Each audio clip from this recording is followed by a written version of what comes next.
7 o'clock tomorrow night in the back room.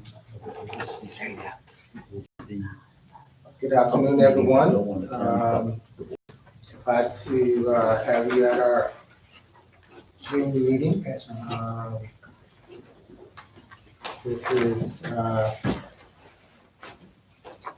opportunity to welcome all of our guests who might be streaming live, not necessarily in person, but welcome those who are able to stream live with us.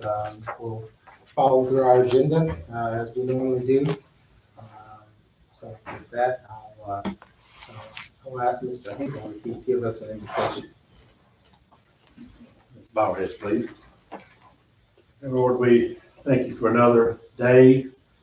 We ask that you grant your blessings to all in this country, that we may heal from the recent strife and the untimely, unfortunate death of one of our citizens in another state. We ask that you bring your healing grace upon us and lead us to your will and how we address that, and that we do our best to see that such actions never happen again to an individual. We ask that you be with us in this meeting, that you bless us and guide us in how we go about in making our decisions concerning our budget for the upcoming fiscal year, and also in our closed meeting afterwards, and decisions that possibly will be made at that time as well. In Christ's name we pray. Amen. Thank you. I'd like to, at this time, pretty much open it up to council, really, for quick comments before we move into our regular agenda items. Any other thoughts?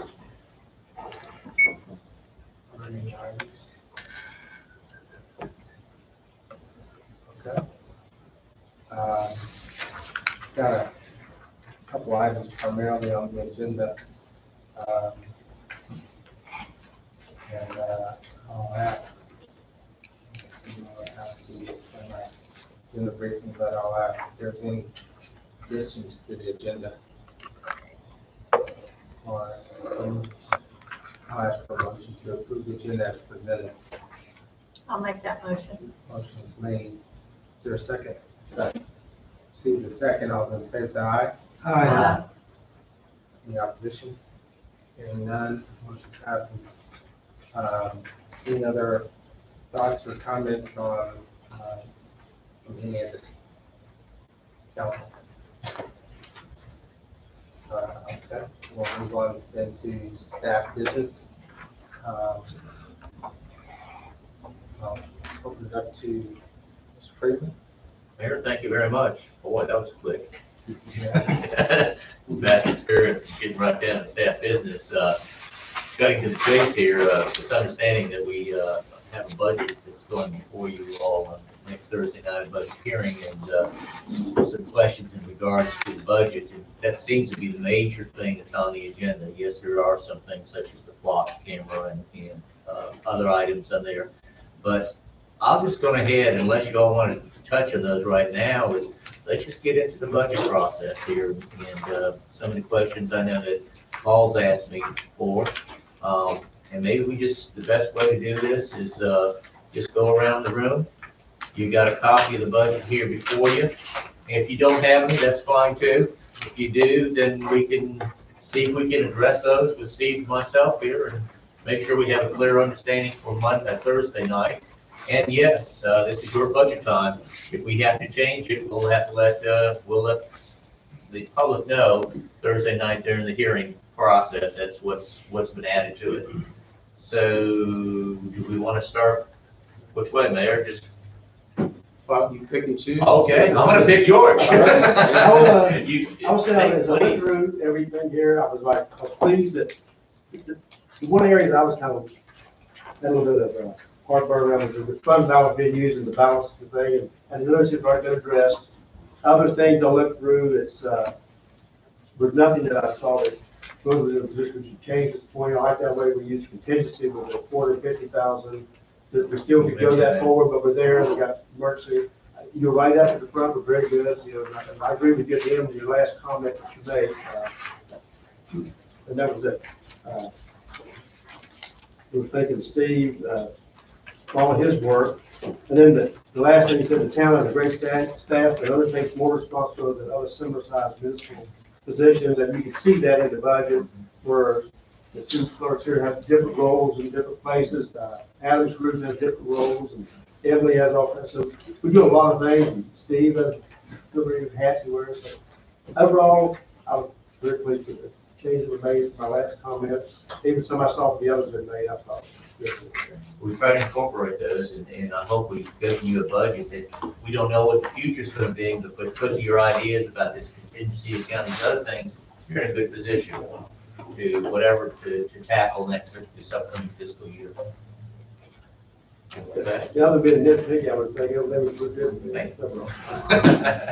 We used to say when we go to the budget process is yeah, you know, it's not perfect. It's not a perfect science on that thing.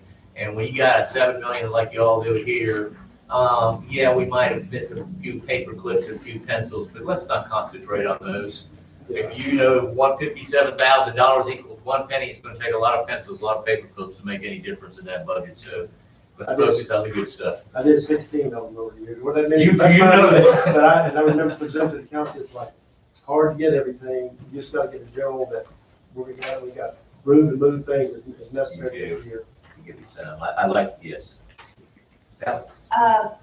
Just a couple of things, are we going to, or was it just put in the budget, as if, it may happen a part-time person, desk person?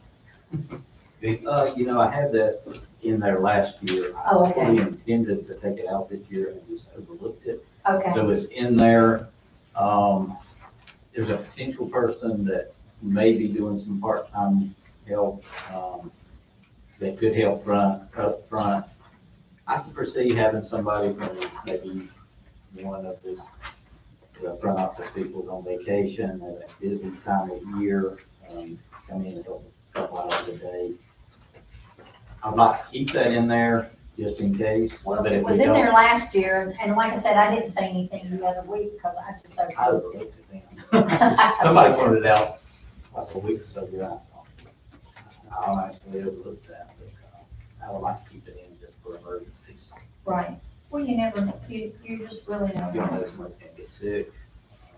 Exactly. Surgery, something like that. A couple things that I did have questions about. I specifically asked George what could he live without in his special projects, and he told me, and only the ETJ expansion, that was put in, $10,000 of that was put in contingencies. So I'd like to see the First Autumn Leaf and the Gateway Corridor, I'd like to see that taken out for this year, simply because, as I was reading the paper, and it's true, and we have all said it at our meetings, we do not know what the future is gonna hold for us, as far as revenue is concerned, and, until we absolutely know what's gonna be happening, with our revenue, I'd just like to see that, you know, that's put off, till next year. Do you mean put off until the next fiscal year, or do you mean put in a contingency? That's a different. That is different, yes it is, but when I specifically said to him, what could you do without? I know, but what would And you ask he me? told me, this is what I could do without, and so that's, you know, I took that as, I don't need it in the budget, when he said he could do without. Okay. So again, just for point of clarification,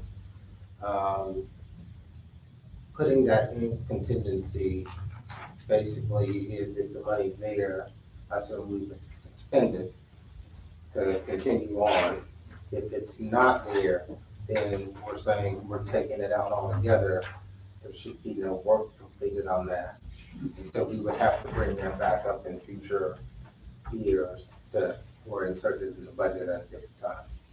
Yes, that's what I'm The saying. latter. The latter.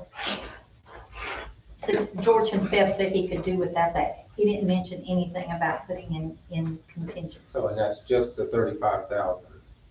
No, there's two of them. Two of them. It'd So be that was a 70,000, small area plan as well as the first. the gateway, yeah. Okay. So where's other council members on that? And I prefer to see it moved into contingency, and if we have, the funds available, then we can reconsider, later in the year whether we go forward or not. I understand George's position, I've had a conversation with him regarding holding it as a line item approved on Thursday and moved to contingency. I did not hear him say, pull it from my budget, I don't need it. Right. So, When I specifically said, what can you do without, and he gave me, and I wrote it. The first was the ETJ, the second was the autumn leave Perth, and the third was the gateway. the ETJ is a slow burn, and the $10,000 there could help us if we pursue a conversation with the commissioners, and the commissioners are amenable to discussing ETJ extension on gateways. And that then goes directly to the small area plan gateway corridor, which is a part of our strategic long-range plan, is identified in our strategic long-range plan. We are going to have a report on that and a recommendation from the consultants that we pay a lot of money to get within the next few weeks or sooner. I believe he's already got the draft on his desk and he's reviewing it. And with that plan in hand, then we are in a position to open that conversation again with commissioners about ETJ extension on Main Street, where we are hit and miss on zoning all the way down to exit 42. The small area plan corridor program would then be the plan that the commissioners said they would need to see in order to consider our request of an extended ETJ at one or more gateways. Therefore, I'm hopeful that council will at least keep it in contingencies until we see the draft or the final Northwest Bypass, which is now the Gateway Corridor Plan, which is specifically called out in our strategic long-range plan. You said northwest, it's southwest. Southwest, yes. Thank you, yes, it's southwest, but now it's Gateway. southwest. Yes. Is DOA and it morphed into Right. the South Main Street plan. Mr. Hinkle?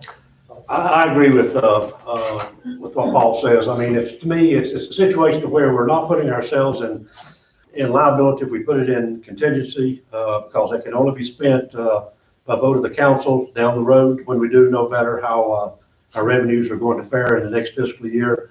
If we can't afford it, then we don't spend it. But it's there that we don't have to wait for another fiscal year budget, lose another year. If things do work out to where we can afford to do it. Things are moving fast on the south end of town, both down Perth and down South Main.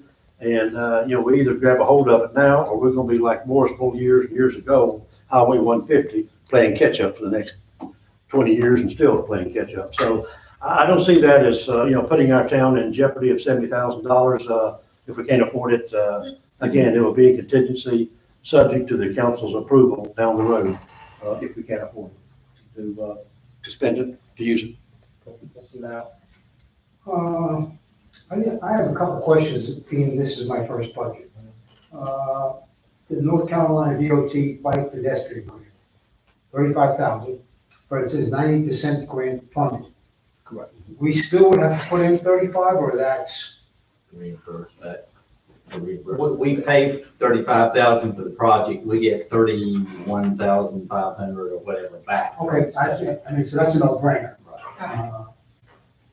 I agree with the two Pauls that contingency on the UDO, the small area, we plan gateway corridor, and the Perth autumn leaf. It's there if we need it. If not, it doesn't get touched. I didn't speak to the Perth Road autumn leaf issue, and it's a major concern because currently it is zoned highway business with heavy highway business type uses would be allowed by right.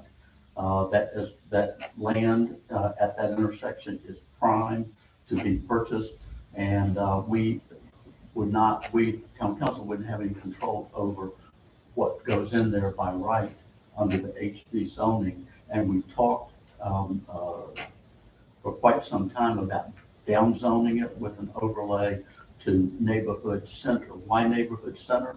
Because within walking distance of that location right now, there are hundreds of homes, both new and existing, and we're going to have 1,000+ additional homes within walking distance of that in 3 new developments. Falls Cove at Lake Norman, the Calvin Creek development, which has been approved, and a little further down the hill, a 3rd one, which is work in progress. So with the existing development and residential housing that's there, it would be much more appropriate to have a neighborhood center. And the only way we get that done is if we can beat the developers to the punch and take control of the down zoning before the properties are sold. And I agree that same as we're doing the $450,000 contingency, we have it.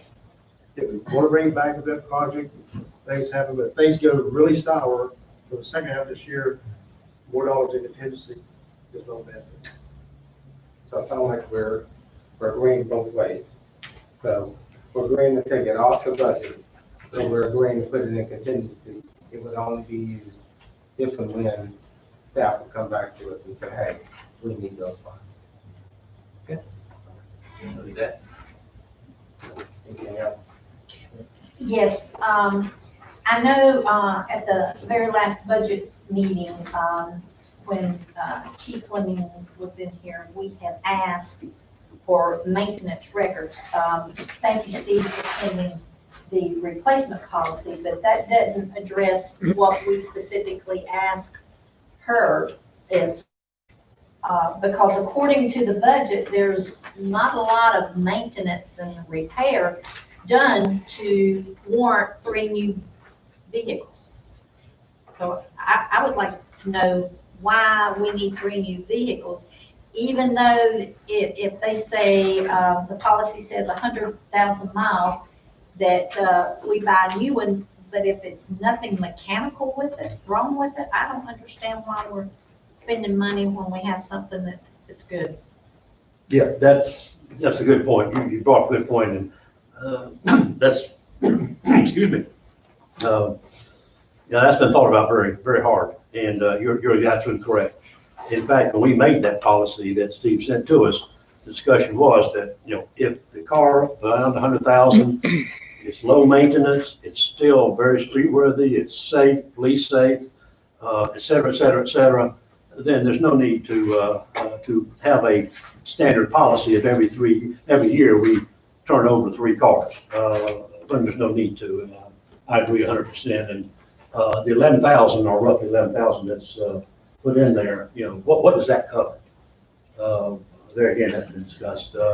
What does that 11,000 cover as far as one car, a number of cars, the cars that were listed over 100, or all of our fleet in the police department? And it should be fairly easy to get the maintenance records if Public Works is doing the maintenance on the cars. Yeah, that 11,000 plus or minus, and that was spent as of July 1st to now, and I believe she got that from Public Works. That's the entire fleet, Jim? That's the entire of these vehicles right here. Only those vehicles? Only those of the police departments, correct. How many vehicles do we have? Total count wise, or No, just police. police? 16, I think. But she does have, go ahead. Just a little thing I'd like to point out is that if we you have to go ahead and order X number of vehicles July 1st, it's 9 months before they're on the road. And those cars that, you know, we say need to be replaced now, we've got another 9 months worth of road on them and repairs and, you know, mileage by the time that we actually get them. in service. Right, because there's one from last year still sitting out there, haven't got on the road yet, or there was over the weekend. Yeah. Yeah, has that been released yet to the fleet? I don't think so. I think there's, it hasn't been striped yet. I can't hear you. It's probably not striped. I think it's And still gonna be waiting for the striped. stripe, and they got the equipment inside, the radios and all that installed, striping it. It's been sitting out there for. How long has it To been your sitting? point. Yeah, how long has it been sitting out there? So, That's the last one that came in about less than 2 months ago, I believe. Any idea why it's taking so long to have the, There striping were some done? parts that were having, or some equipment that were having trouble getting a hold of. I think maybe I can elaborate just a little bit more. They switched from Ford to Dodge, and the Dodge was in demand, so they had to wait because they had to quit production and catch up with what they were, because they had so many orders on them. So all of our vehicles, road patrol now are all Fords, except for 2 Dodge that's already out on the road, and then that would make the third one. Can I ask a question? We have 7 vehicles that are listed here on page 6 of our handout. And they range from a 2009 Tahoe to a 2016 Dodge Charger, which has 107,000 miles on it. Can you identify for us, Mr. Town Manager or Steve? What page did you say? Page 6. Oh, at the front, because I'm looking at Which page of 6. those are assigned to SRO and which are assigned to highway or standard police fleet? Well, I know the bottom one, the 2016 Dodge Charger is the one we just bought for Tina. We bought it used. And she drives that, and she said she's quite happy with driving that. She's not. Okay, so that's not in play here tonight? No. Okay. The 2004 Tahoe 2004 Tahoe? is 167? kind of an undercover vehicle that does not get used a lot. Is that tannish one? So that's not in play here tonight? No.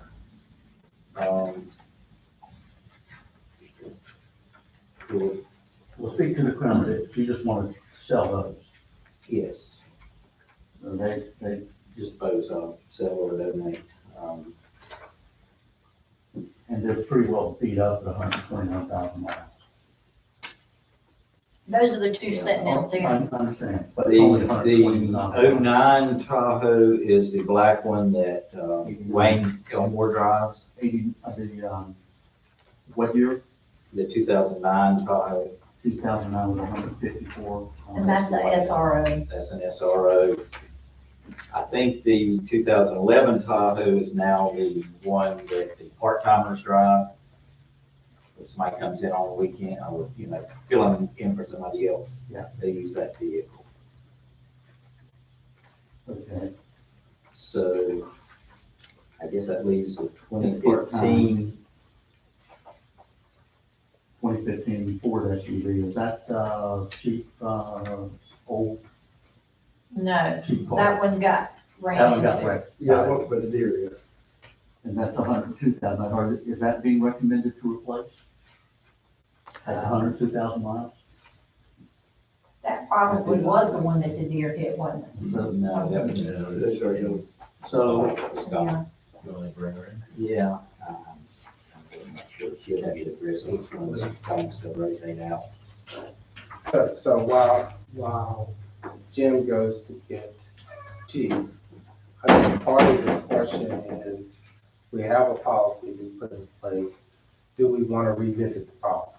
yes, Because I think that's, if I could get to the bottom of this, regardless of, I think the underlying question is, at what point do we replace vehicles? So we would have to go back to what's the language that we would put in place? Because again, right now, we tried to provide clarity, the 100,000 miles was there. But or under certain circumstances that were not anticipated.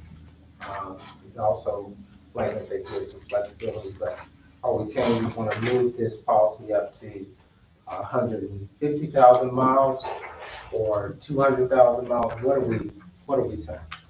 Well, you know, Again, I if don't know. if the car's running fine, it's at 150,000 miles, are we saying we want to keep it? Right, and that's it, and we thought, you know, we went over this, we tried to anticipate, but you can't anticipate everything. Some cars are gonna last 150 well, others are gonna 75,000, they're gonna start nickel diming you to death. And I think we have put in that wiggle room, if you will, that if, you know, if maintenance is relatively low, it's in good condition, no anticipated breakdowns, obviously anticipated, that's something that, who knows, but again, depending on past repair, past history of the vehicle, and it's still very street-worthy, not a health hazard to the police officer or any prisoner may be riding in it. I don't know that we can do anything more than what we've already done in our present policy. I mean, you can come out with a book this thick and still not cover everything. But I feel like, you know, a little bit of common sense has got to come into this. And I think that's where we come in is, you know, Steve gets with the chief and they recommend something and then we look and see if we agree or we don't. And, you know, to me, if they've got some cars that low mileage or high mileage cars that perhaps the SRO or O officers can take over and leaving lower mileage to road patrol officers, we try that. We look at, it's got 105,000, I think one that called out has the mileage on it, but the repair record is minimal on it. I see even with, you know, a delay of 9 months, I see no reason why we need to, you know, spend $50,000 for another car when we can make do with that one for another year. And we just do two maybe. Then you wind up with a situation like Kerry's car, his windshield wipers wouldn't even work. His air conditioning wouldn't work. Every time you turn around, he said that every bump he felt like it was, you know, on a weighing machine or something. But it has how many miles on it? Is one of these two Crown Vics, so 120 or 121. Yeah. But again, you know, windshield wipers, you know, come on, you know, they can look at that, air conditioner look at that and determine, and if it's going to be a cost factor that really gets on up there, then yeah, we look at it seriously, but some of those things can be repaired, you know, without that much. Again, you know, I don't expect things that even 100,000 miles to be like showroom new and operate pristine. But at the same time, simply because something is 100 or 100 plus thousand, you know, do we just automatically turn it over and do something else with it and order a new car? So, let me make sure the chief is brought into this conversation, just walking in. So, I think there's a question on the floor around the 3 vehicles that we're recommending. And the question is, again, I think understanding by policy, you're recommending 3 cars, it says at 100,000 miles. So again, I think we understand that. The question still comes in, if we have vehicles that are in decent working condition, doesn't have a high maintenance cost, do we change the policy?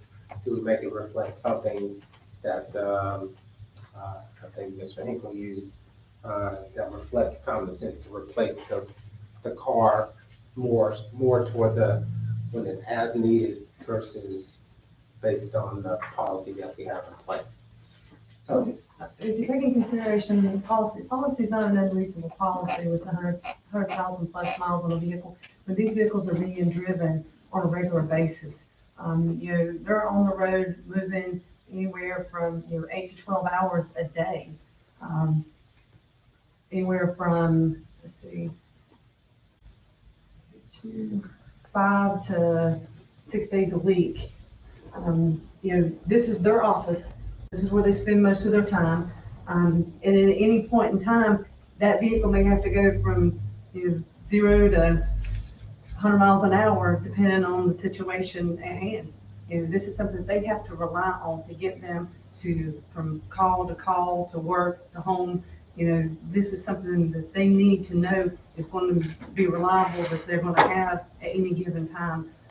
You don't want them to be out here patrolling the streets and a serious call come out and they attempt to get there and a car breakdown, which could result in not only their safety, but the safety of the person that they're going to respond to that call to. What if it's assault in progress with weapons involved and their car breaks down?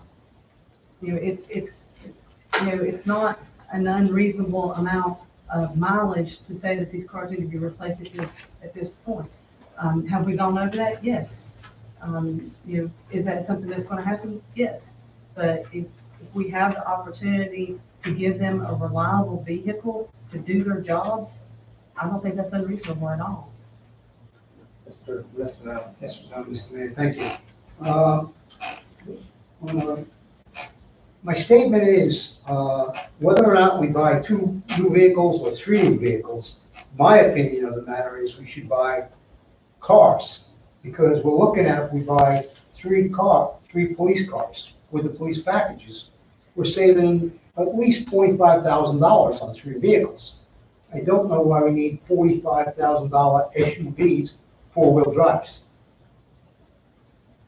Whether or not we buy them outright, like we're discussing, or we buy them on a contingency, but why are we buying $45,000, $50,000 police vehicles when we can get them a lot cheaper as cars? I'm not saying we're gonna drive around in substandard cars, but Statesville, Highway Patrol, not every vehicle they have is an SUV, 4-wheel drive. Well, the vehicles that they were getting are all-wheel drive, not 4-wheel drive. And based off of the type of weather that we have here, that's a more reasonable vehicle to have. The cars are not available with the police packet and all-wheel drive anymore. So that's why most of these have gone to SUVs. Your statement with cars, when I asked you maybe a month ago, was the Holst is hung up and it wasn't comfortable for their backs. Well, that's part of it, yes. But the Chargers, you can't get them in all-wheel drive in the V8s anymore, which is the police pack. Starting, I think it was this year, they changed it, 2020, might be the 2021. How is Highway Patrol and making out in rural areas? I'm sorry? How is Highway Patrol then making out where they have to go in rural areas? They bought the V6s. That's my understanding. I don't work Highway Patrol, but the last I heard that they were going to go with the V6s, which is not a good pursuit vehicle. We say V6, what type of car are you talking It's a about? smaller engine. Okay. Yeah, Yeah, smaller but- engines. But what, Chargers though? Yes, for the Chargers. Chargers. Yeah, they don't make the all-wheel drive in the V8s anymore, it's only V6s. Okay. Could Steve or someone find out what the difference would be between 3 police cars and 3 police, what we're currently buying? Find out, sure. Yeah.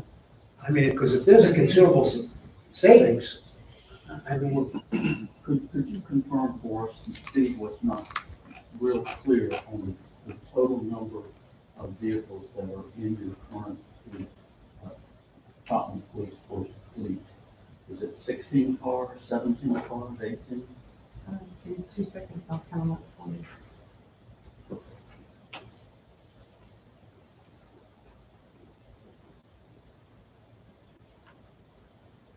We have 14 full-time, and then we have the part-time vehicle, or our part-time officers when they come in.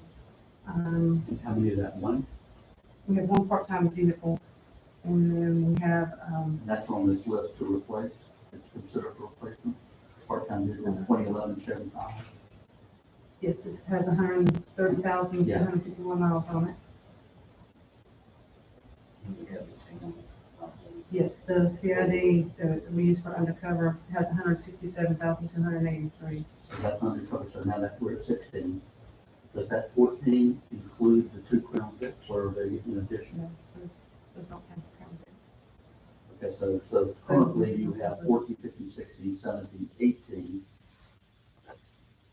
Are there any others? What's about this one that's sitting on the parking lot, brand new? Is that a part of this fleet yet or not? 17 counting the Durango sitting out here that we're just waiting on the decals on yet. Reason it's not on the road yet. Okay, 14, 15, 16, 17 total plus, or But that's total, 17 that's, including the Crown Vic? no, that's not counting the Crown Vics. They're still in your fleet. Yeah, we're gonna surplus them so that I they're not understand. being used. Yeah, We can't get them to run. I'm not arguing with that. I'd use them if they run, but they won't run. So, on the first line on page 6, where we talked about 11,000 plus minus vehicle repairs since, July 2019, a year ago. Is that for the fleet of 17 plus the 2 Crown Vics, or is that just for these 7? I'm sorry, where you at? You didn't have that. Yeah, sorry. The maintenance costs on the vehicles, I assume that, are they for? that was pulled from invoices or something to come up. Yeah, That's estimated. And I don't know when I pulled this, 518, as of 518, we've spent $10,597.12. That's all the vehicles. On all the vehicles. So if we annualize that, we're talking about $785 per vehicle on average versus for just these 7, it would have been something north of $1,500. So is $785 maintenance in a 12-month period high, or is that reasonable? And then you talk about how many miles you put on it. I assume the tires are part of that. I think so. No, that comes out of different line Oh, items. Tires and gas come out. Tires and gas are a different line item. So it's just, Brakes, Oil changes oil and brakes. changes, shocks. yeah, because I spend that much on my car that's only got 30,000 miles. To have it proper service done. Well, you're paying a mechanic, we're paying them out of budget. Our guys do the work. And They get parts at a discount. I totally get our officers live in their cars 8 hours a day, 10 hours a day, 12. or longer, and they need to rely on their vehicle. Totally get it. In my mind, I have viewed the police department having 2 programs and 2 fleets, and the 2 fleets have 2 different purposes. The SRO car has a totally different day-to-day usage than the police pursuit vehicle that may go 100 miles an hour up interstate. And it's used primarily for, to commute at the beginning of the day and the end of the day for an SRO to go to the school. So in just thinking through thousands, 10,000s, or 100 and some odd $1,000, is it reasonable to have cars that are in the middle of their life expectancy assigned to the SROs, and the new safer cars assigned as they come into our full-time officers that are on street patrol duty 12 hours plus a day, to just because there's totally different uses for the car, recognizing that for a few weeks during summer, the SRO may be in that situation where he's spending 8 or some odd hours a day for during the summer months doing community policing. That's just a question that I've thought about in the last few days when we looked at the request for 3 new vehicles and we have 1 new vehicle on the lot. What do you think? Out of this That list, generally happens, doesn't it, the SROs aren't put in the brand new vehicle. No, and I'm 100% sure what your question was on that, because like Steve says, the SROs, they get kind of the hand-me-down vehicles They do. because they're not on the road like a patrol officers. so to the mayor's point, and I absolutely concur, is we no longer have a good handle on what the SOP is for car replacement within our police force. And I personally would love to see that pulled out and refreshed and shared with council. so that we know, what to expect next year in the budget. And we can deal with what's in the budget this year, but be able to move forward with a better understanding of how the vehicles will be utilized and replaced based on the fleet requirement. I heard that one of these 7 is an SRO vehicle, and that one of the 3 new ones would go directly to that SRO. Is that not factual? Which 7 are you speaking about? Oh, I am so sorry, these 7 I'm so right lost here. Okay, well, first of all, the new Durangos will go to patrol. They won't go to SRO. there. 3 new ones. Yeah, well, 2 of them are already on the road. We're just, like I said, we're just waiting for the decals for that one, and it'll go to the road. But you're asking for 3 more. Yes. Well, one would be if we get if you all approve the SRO position, then that one would have to have a vehicle, so one of the patrol vehicles will get passed down to that position, so it would be a replacement for that new So position. no SROs in this cycle are going to get a brand new hot, street equipped heavy pursuit vehicle. Good. I concur with that. Oh, what you're talking about, it's not necessarily rewriting what we've already done. We don't have to reinvent the wheel. We just need to hear from the police department, their standard operating procedure, the SOP referred to, Correct. of how they determine that they need 3 new cars each year. And what do they do with what's remaining, and what are they gonna do with the 3 new ones? So we need to Just do an addendum, if you will, don't reinvent the wheel, but just add the Just wheel. refresh it, make sure we understand. Again, I think, going back to my point earlier, there's 2 questions here, and I want to make sure that I get to Eddie's question, but, again, the question is regarding placement. Again, we weren't prescriptive, I think, when we wrote it, other than the 100,000 miles and giving, as I said, the additional language under certain circumstances that were not anticipated, like a deer wanting to tangle with the vehicle.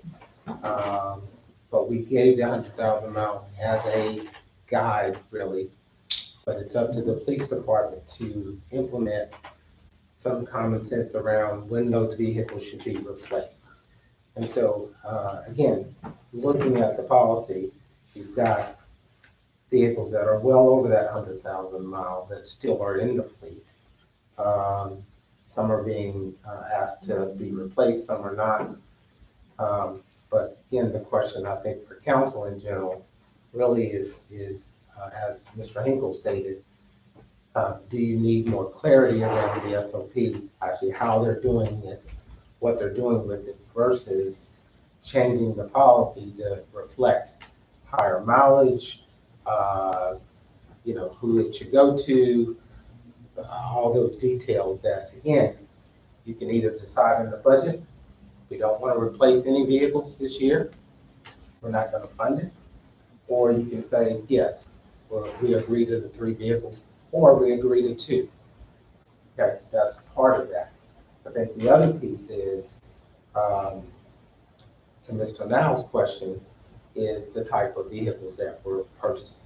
So we're being asked to approve a budget of a certain dollar amount.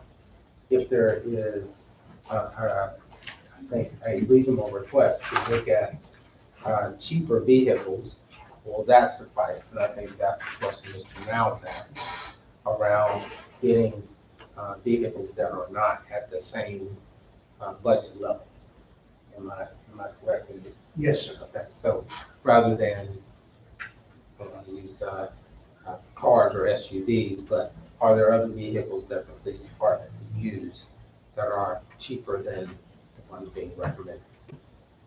I'm always looking at what state bid is on vehicles, what they have as far as the police pack. I know, I looked at last year's, or for 2020, and they had the Durango, the Charger, the Tahoe, and was the Explorer still on there? It was on there? Still on there last year, but One of them was One of them- a lot more, one of the Tahoe that was so much more expensive, so we didn't even look at that. And is this They don't do the the impound Ford anymore. SUV, is it still on there? The Ford, Yeah, it says Ford SUV that we I purchased. believe it's still on there, as far as the police pack is. That good.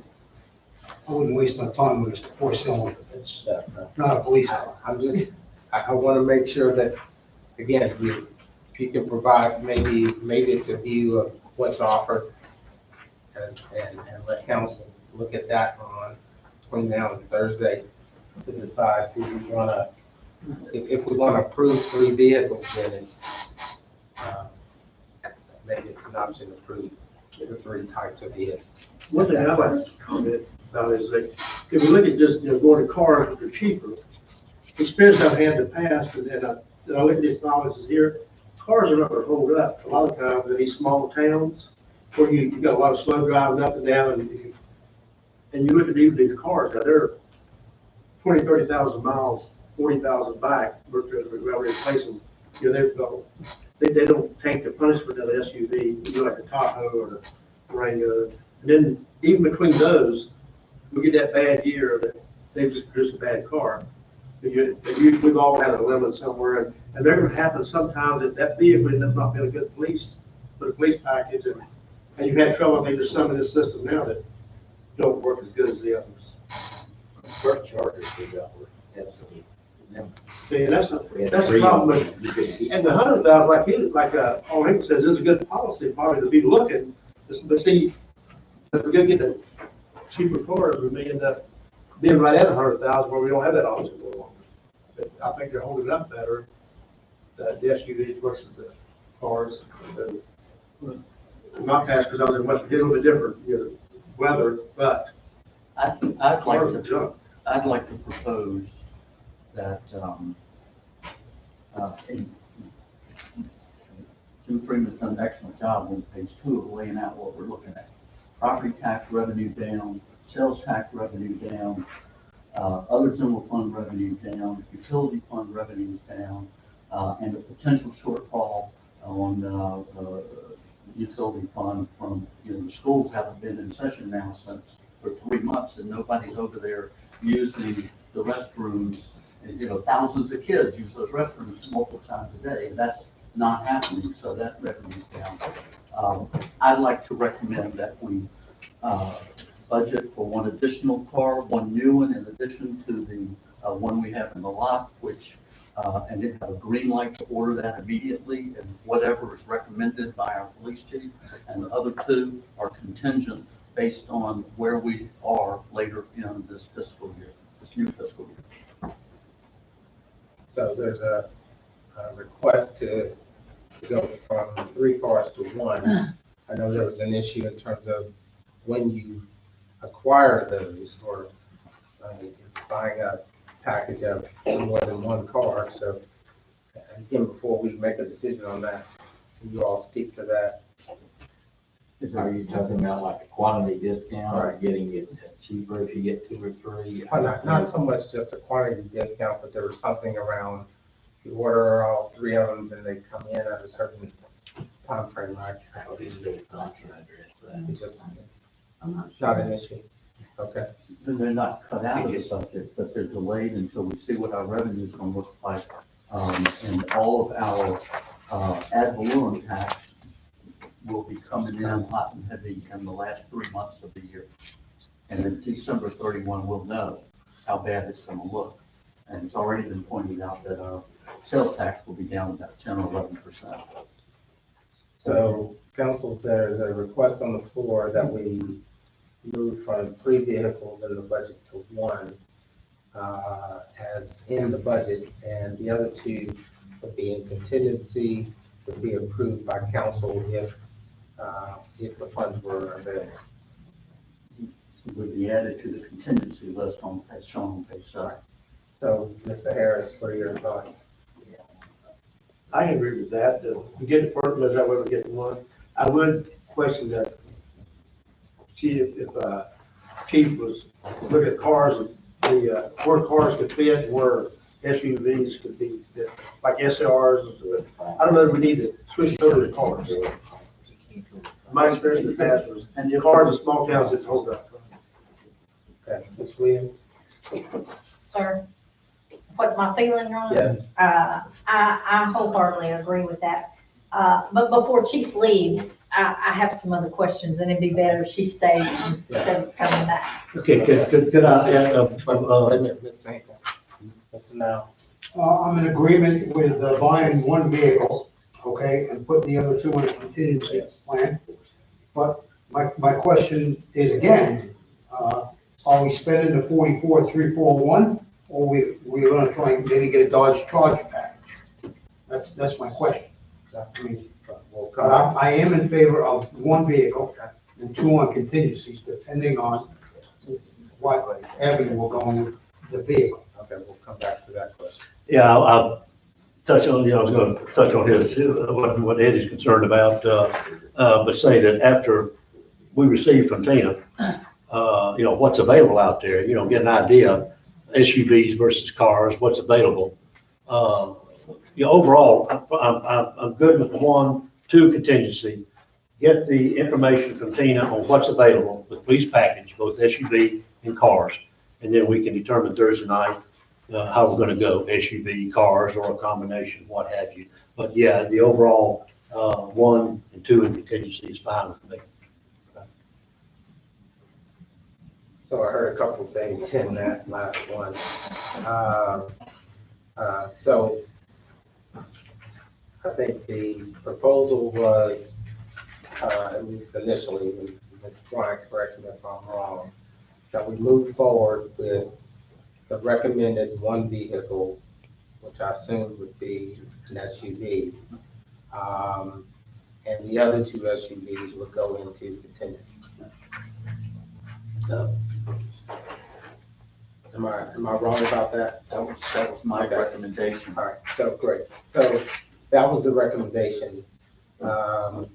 The question still is on the floor around the types of vehicles in which I think it sounds like we still want to address the issue of what's available before we make a decision.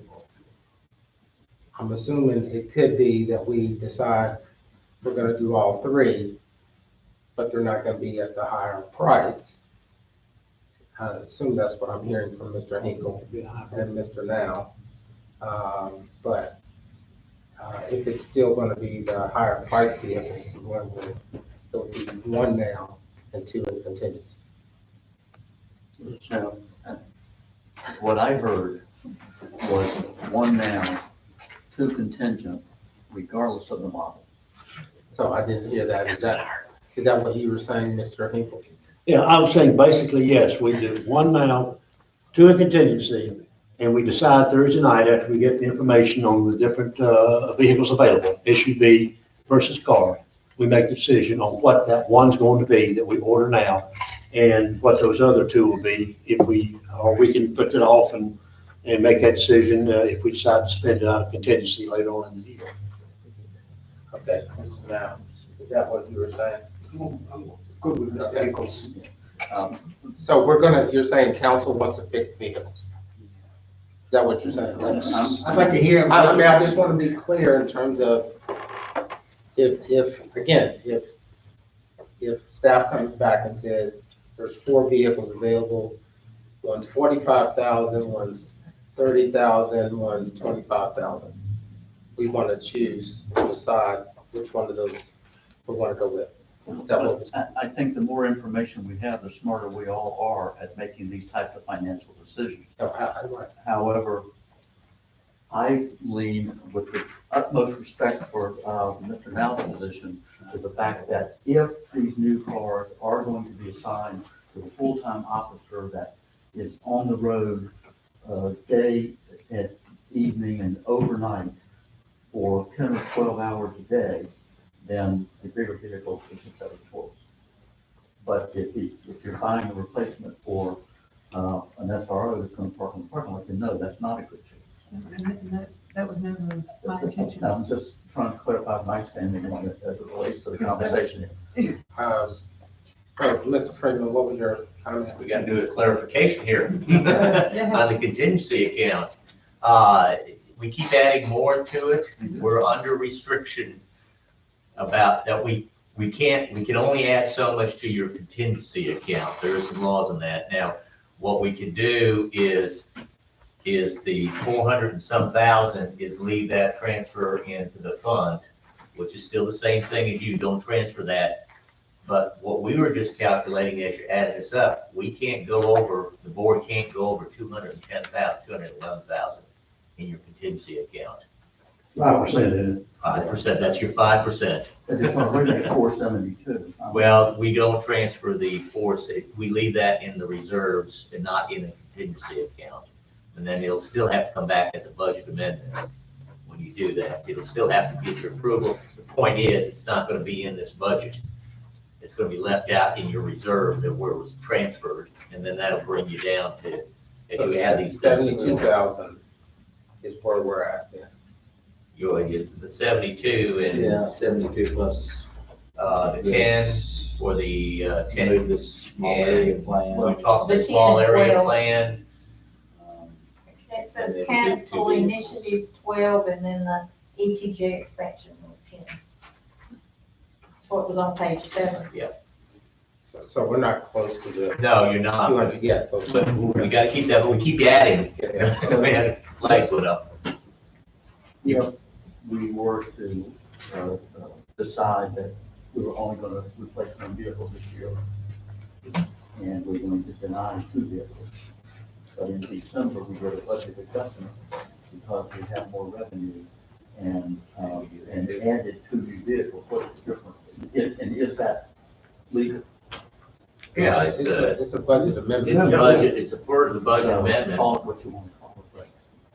You're playing a shell game. Yeah, You're playing a shell game. Well, Contingency versus budget amendment, Correct. you know, we get the same end purpose. So again, we're asking 2 questions here. I want to, it's now 5. I think we're on 1. Yeah, we did get through 1 council member. First question is addressing the number of vehicles. It sounds like we only want to approve 1 vehicle at this time. Is everybody on board with 1 vehicle? Yes. Yes. Okay. One Second. in the budget, period. 1 vehicle in the budget. Well, it could be in contingency, I guess. But we're not close to the 200,000. Well, we will. But, well, if we start to get there, then they may be the first 2 to go. But let's work with this scenario for right now. So we're at 1 vehicle. Sounds like everybody's in agreement with that one in the budget, and 2 in contingency. The second part of that is council wants to see between now and Thursday the types of vehicles in order to make a decision on which vehicle we want to buy. That means council's picking vehicles. I'm asking this question because that's what you're asking. I don't want to make, I understand what they're saying as far as price-wise, but when it comes to what's best for the officers, I don't want to be the one deciding that. I want the chief to decide that. I'd like to leave that up to the chief as well. Right. So if we're saying, well, you can get this car for 35 or this SUV for 44, which are you gonna do? And we say, oh, you gotta get the car, but the car doesn't hold up as well as the SUV. That's just my point. But how do we know that the car is not gonna hold up just as good as the SUV? Well, as I mean, Mr. SUVs Harris are the- just Look, we have spoke, 2 of them sitting out here at 120,000 that have jumped. I remember when we'd have cars, we just had driving around town stuff, cars, the brake system didn't hold it. We spent a lot of money to just tear up a lot.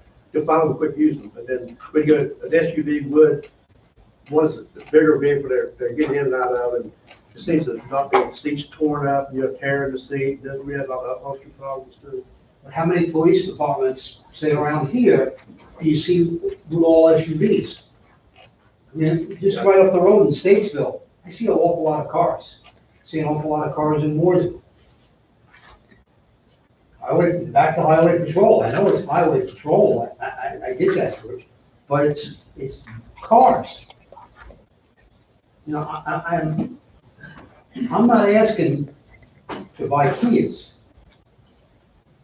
But going back, I'm sorry, but going back to what she said a while ago, the cars that probably would be the best as the police package were the V8s, Chargers, and they don't make those anymore. Not in all-wheel drive. Right. And they would need something in all-wheel drive.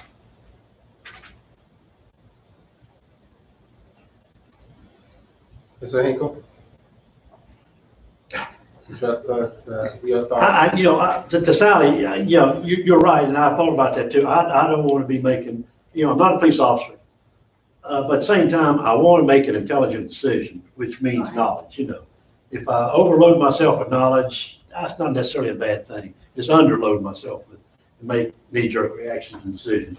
I would at least like to see, even if we end up leaving it to the police chief, which, has been tradition, I certainly agree. I would still like to see what's available. Sure.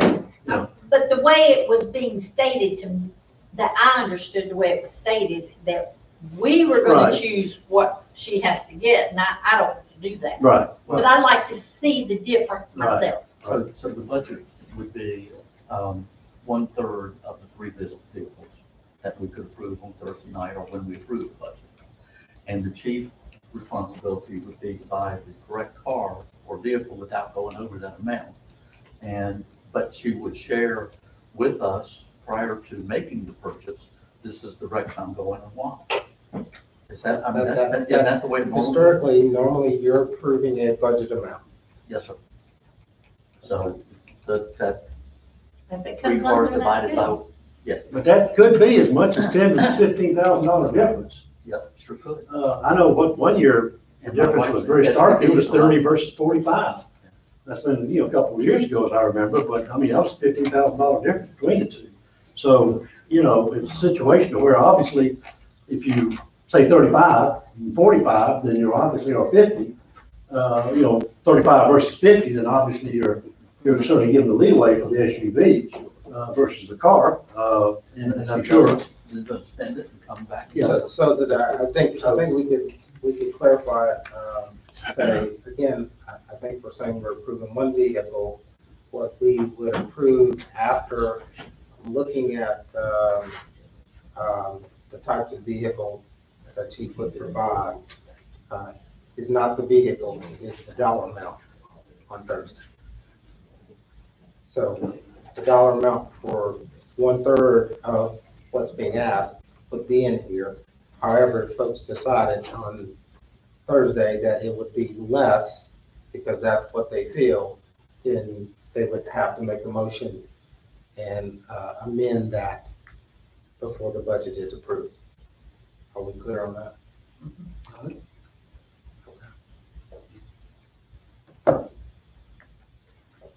Why, I'm sorry, but why can't we just approve the requested amount divided by 3, so 1 car? And That's if 1/3. if- Yeah. we buy a car that doesn't cost that much, then there's just extra money that hasn't been spent that goes back into the general fund. I mean, if trying to agree on a car between now and Thursday, it's putting an awful unnecessary burden on our police chief and our staff if we approve the requested amount. And for a good judgment is I'll spend that much or not that much. And I'll share it with you why before I make the purchase. That, am I making sense or not? Yeah, but, but again, in my, hearing what the chief said, hearing what two past chiefs that I've served with on council, Wayne Mills being one and Matthew being another. you know, that's what they prefer, at times an SUV. Absolutely. And I can appreciate that, if we allow 45, 50,000, which 1/3 of that would be, cheaper go with SUV. And there again, that, if that's it, that's it. But, I'm trying to, to Eddie's, concerns, Save a few bucks on that. we address it and, but it's whatever we approve, because if you approve the 45 or 50, I'll guarantee you're gonna see an SUV. I'll say guarantee, I'll bet you $100 bill or steak dinner, it'll be an SUV. And based on what I've heard from the fire police chiefs, Tina's right there with them. And so I'm not disagreeing with her, Well, not and all only, the reasons I've heard. not So, only the police force, but also 3/4 of Americans that drive vehicles are all in, big pickup trucks or SUVs. well, SUVs, right. Why is that so? Right. Because they're more durable, they're more comfortable, and they last longer. But again, if we do the 1/3, as the mayor is suggesting or proposing, you're pretty much saying it's gonna be an SUV. That's what I'm saying. And again, it's not a slight towards the chief whatsoever. She's in the same, as fire chief. I understand that. And I've heard the reasons, and I understand those.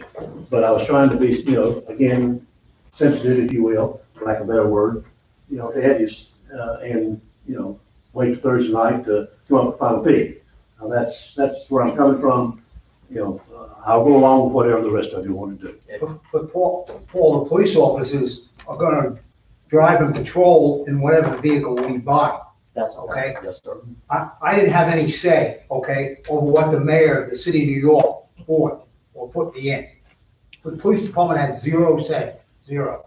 The car just came, you got in it, and you went on patrol. So I'm kind of a little bit narrow-minded that way, okay? And I can appreciate that. I mean, I patrolled with a Chrysler K car, and I'm not, okay?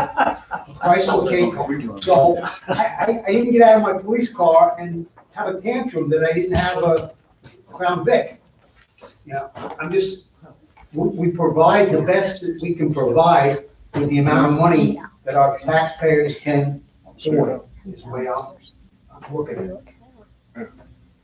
But we also want to make sure that we're spending the money wisely. And I'll just use this as an example. And, I've been in law enforcement 30 years, and I know exactly where you're coming from. I never looked gift horse in the mouth. Whatever car they gave me, I drove it and I was happy with it.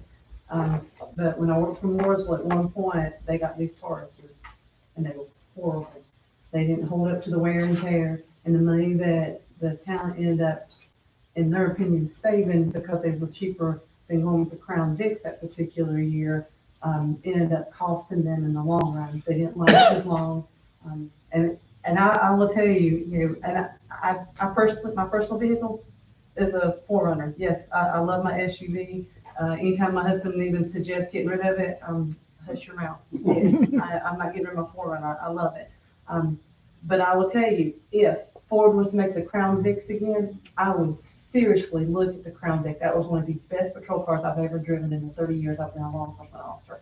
So yes, I do have kind of a leaning toward the SUV, but if they came back with a Crown Vic that I know would be as reliable and durable as SUV, I wouldn't blink an eye at getting that. So it's not that I'm dead set against having a car. I'm just making sure that whatever money that we spend, that it's the best way to spend the money, that we get the most work and use and reliability out of whatever we spend the money on. But yeah, I understand exactly where you're coming from. I was the same way. You drove whatever they gave you, and then you drove it you drove it like you stole it. It was, and we're happy with it. So I will more than happy look at these and give you a rundown of everything that's available, the reviews that are on them as far as the reliability and durability on them, and we'll go from there. I don't have an issue with that at all. Okay, the list that, Mr. Bryant keeps referring Can you to, refer to the page? page 6. Yeah.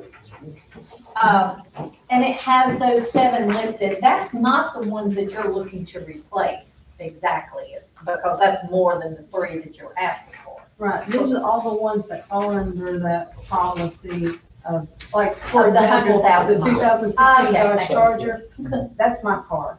I have no intentions of getting Oh, rid of yeah, replacing it at right. all. I like my car and I'm ecstatic to have it, so.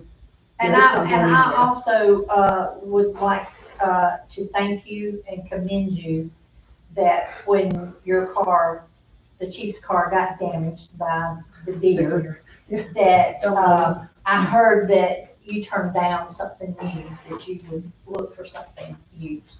You know, yeah, I've never thought that a chief should have a brand new car. We drive back and forth to work.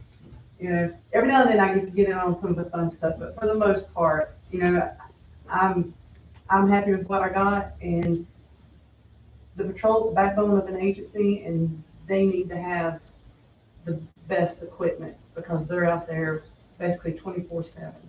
So yeah, I've never thought twice about doing something like that. So just to be clear, these, part of clarification earlier, these are the vehicles that if we were just following the policy, we would be replacing 7 vehicles. Okay, yeah, Right. that's what I wanted to ask. Okay. My other question is, if you could, between now and Thursday, just put some numbers together, about the canine, like what it costs to, put the kennel at the person's handler's house, the cost of training, the cost of the kennel that goes into the car, and then there's, fans that have to be put in case, does that go with the kennel or is that extra? I think it depends on which kind of kennel you purchase. Some, it would be an extra, and some it's already built in. I think most officers keep the vehicle running for the air conditioning for the canine. Okay. But I will double check on that. Okay. I'm not 100% sure. And this one, if you could give us the, number of cases that our current, canine, or even, let's see, Lord was the last one, and he hadn't been retired that long. Even the number of cases that, were prosecuted because of our canine. How many, started and then ended up with, a verdict? You want this by Thursday? I know, that's asking. All right, I'll just do my let me best, ask you I this promise. then. If we, I'm not saying we don't need another one, but I just want to know the logistics of everything. Right. Simply because of what we pointed out twice already today, about revenue. And we don't know what it's gonna look like. So here again, let's put this in contingency. Until we can get that information. I will. That's just my suggestion and my questions. ma'am. Thank you. That's all. Okay. Okay. Okay, hold it 1 second for clarification. You're suggesting contingency for the K-9? There is room for that, right?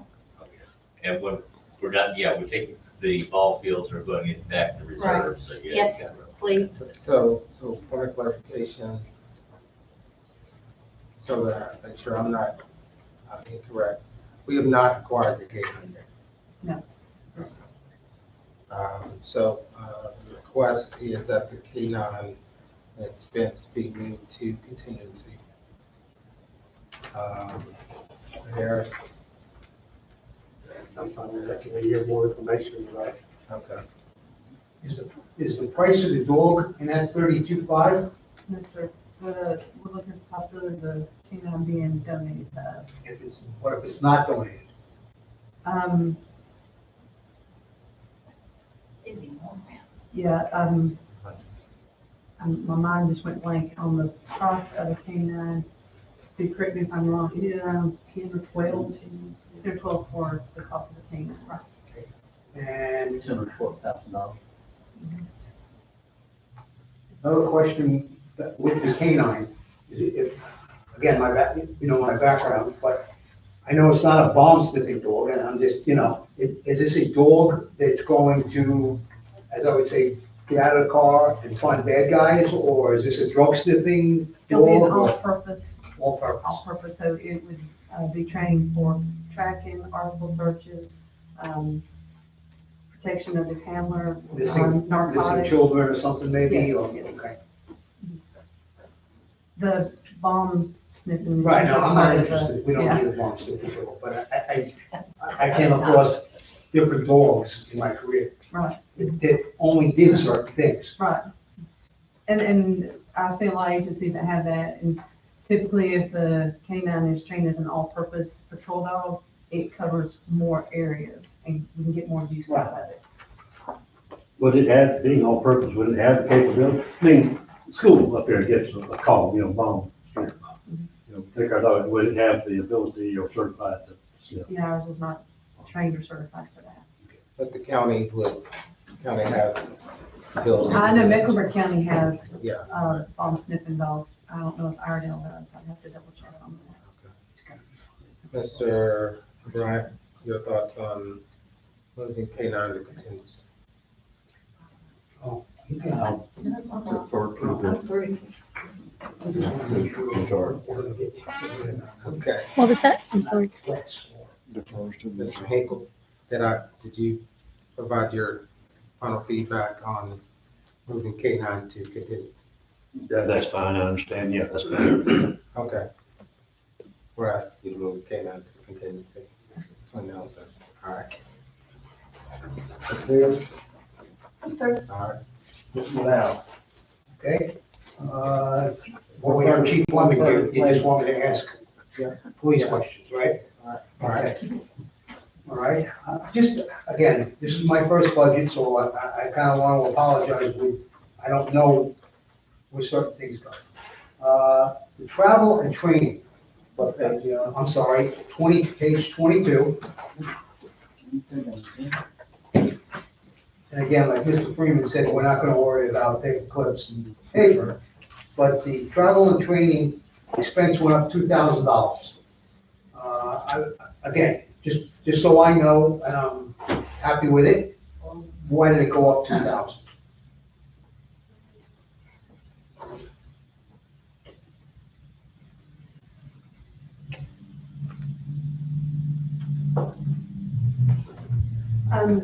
I requested it to go up, for the simple fact that a lot of the training that we're looking to possibly do, even though our in-service has gone to, online classes, any of the others has, a lot of it's been moved to like the Justice Academy. So that could create the possibility of more traveling to get to the training. I have talked with Mitchell Community College, and we have requested that a lot of training be brought to Mitchell, so to make it a little easier for us. Justice Academy is basically kind of getting a monopoly on the training in law enforcement. A lot of community colleges are not happy about that, which I understand completely, because it takes money away from them. A lot of the training is beginning to cost because they bring in the instructors from other places. So that's one of the reasons why the Justice Academy is kind of monopolizing on that. But it's going to increase the amount of travel that we do. Excuse me. So I was just trying to make sure that we had a buffer in there in case that is how it continues to, because it is going in that direction. Okay, that's great. And you also got to take into consideration, everything goes up with that, and, if we're having to cover hotels and meals and things of that nature, the cost of those things. Again, just one of the things, we have a lot of agencies within Iredell County that the possibility, if we got you, you were the speaker, that, we could have it at one central location, okay, with all the agencies around here participating, instead of us sending our 2 offices to Asheville. Yeah, Just that's makes one of the sense to things. get that great speaker and get all the other agencies. Absolutely, and that's what we've been talking to Mitchell about, is bringing it here, close to home. Okay, no, thank you. The IT expense, again, pennies maybe at the end of the day, but it's going up from 15,000 to 18,000. Just the increase of, like the different equipment that we use as far as computers, Maintenance on the computers, the- software. is that, the contracts, is that included that? Cars, the, this BSP contract for outside, IT people, is their Wi-Fi, and it's a number of things that go in there, and you just expect some. Does that normally go up every year? I mean, by like that amount of money? IT tends to continuously trend down. Okay, no, that's, okay, thank you.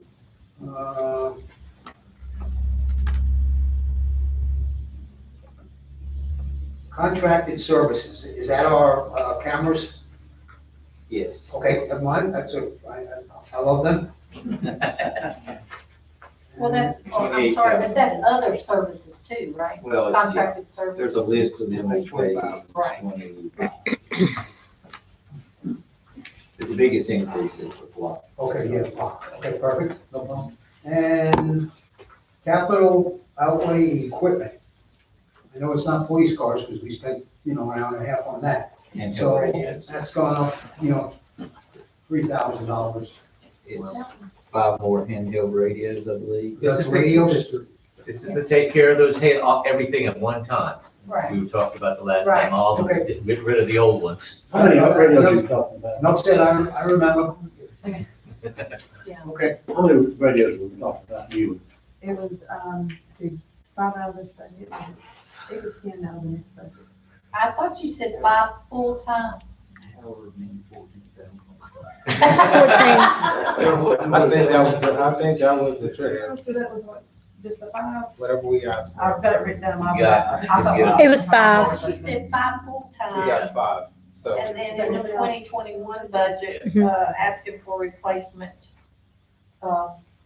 You had said 5 full-time for this year, Yeah. 4 for upcoming budget, and 4 for the next budget, but they decided to do them all in one budget. Right. Right. Because Eddie said that that's your lifeline and you need. Well, to have it. 5 this year and the rest in the upcoming budget, not wait the extended Total year. 14 new radios.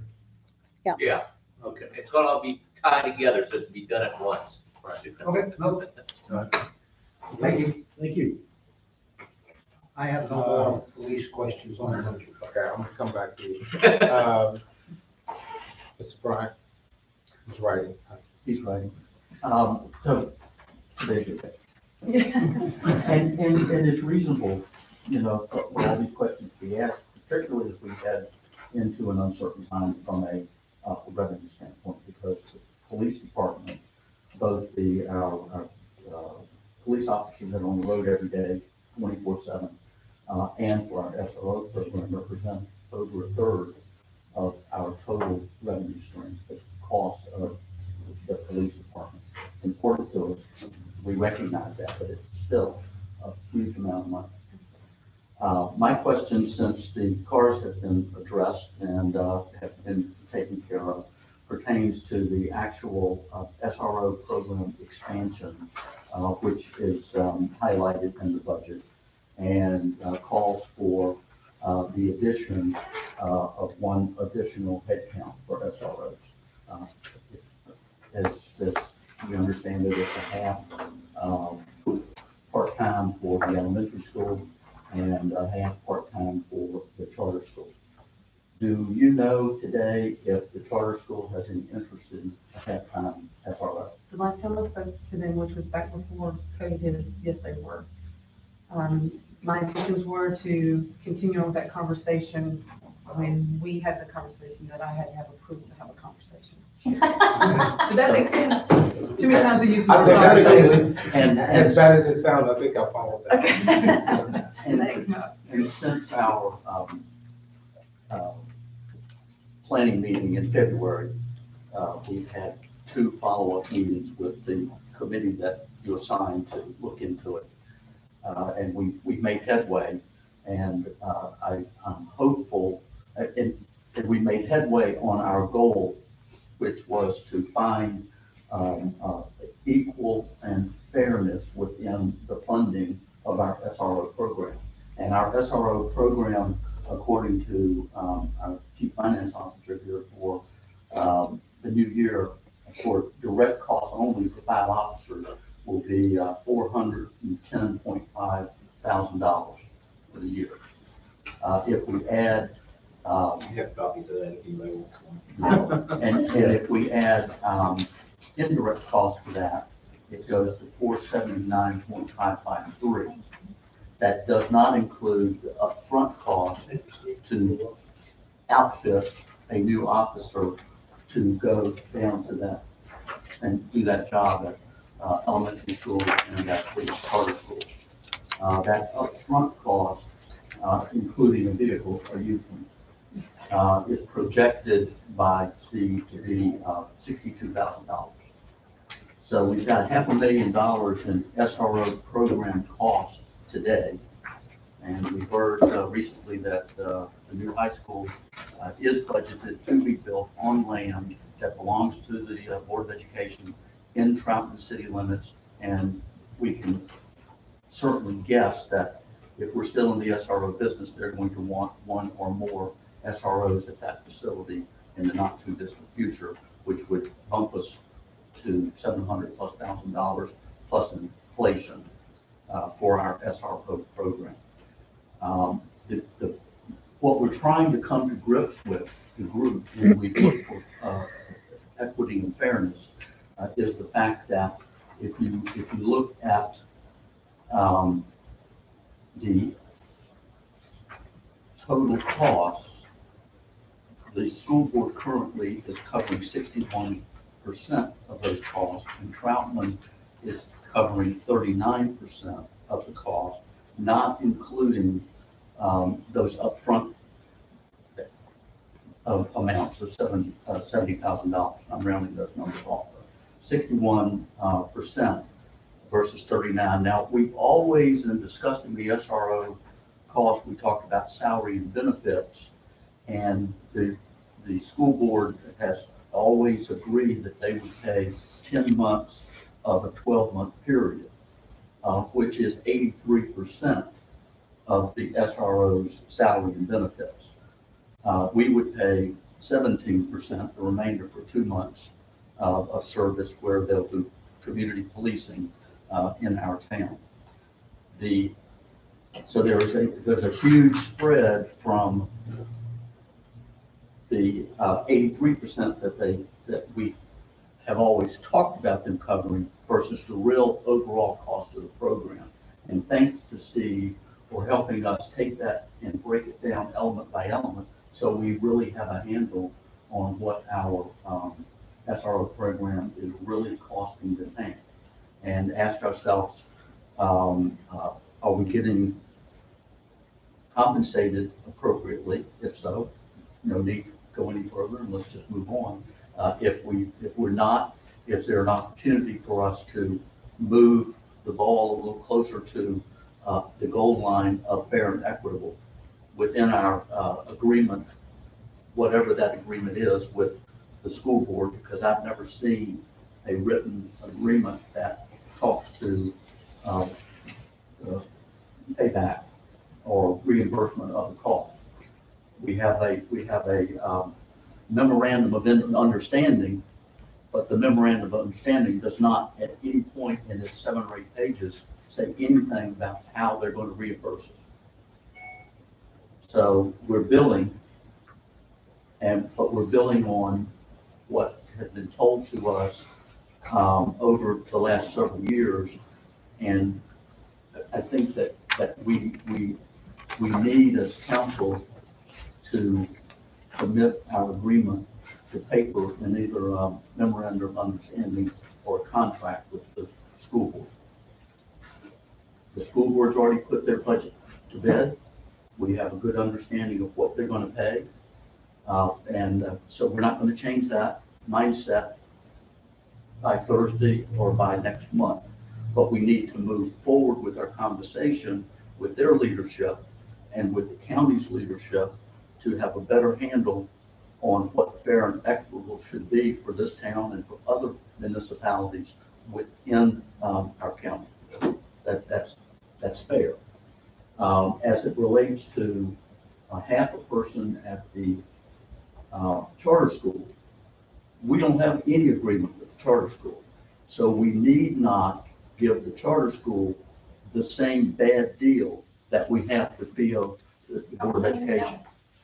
We can create this is what we'd like, and this is what we think is fair and equitable, and we can take that, the chief can take that to the charter school and have a conversation on cost. Once this council has agreed that we're interested in putting a SRO down there at any reimbursement level, and whether or not we're interested in adding a fifth SRO. We're not obligated to add a fifth SRO. And last October, council voted not to add a fifth SRO. So council needs to go back and revisit the vote from last October and vote soon on whether or not we are going to add a fifth person. So that is kind of like in a nutshell. We have a revenue number in here that is a target. There are some issues that we are discussing regarding that target, whether or not Board of Education will see it a way to increase our revenue stream to cover those few issues, and then look at the overall cost between now and next budget period is where I think the committee's going. So I can try to get to the baseline of this. So is your recommendation at this point that, again, these are funds that need to be in contingency? And I only say that because what you're asking for, number one, a full discussion with the board, a full discussion with the SROs Right. For the charter school is not going to happen between now and Thursday. That's right. So yeah, Or do you want to leave it in the budget, continue the discussion with, or at least get some clarification from the charter school, and make a decision at that point? Do we want to fund a partial SRO, even though we don't have, or maybe we can get some additional clarification that maybe in the next budget for the Board of Education, it will be more fair and equitable? So my recommendation is that we move forward with our SRO program, which includes 4 individuals, and we have a revenue stream that is budgeted for that. And the 5th SRO, which just at fixed cost will cost us $75,000 to put that individual down there, plus the $70,000 to outfit that individual, plus approximately $14,000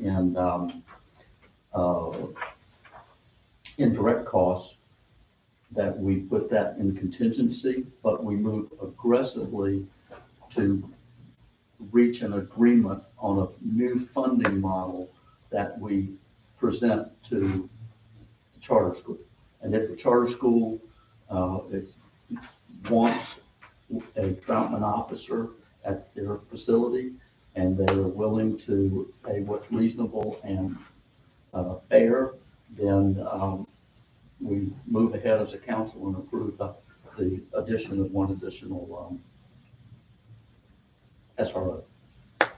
So again, I'm trying to stay on the budget. The amount the budget request is $42,620.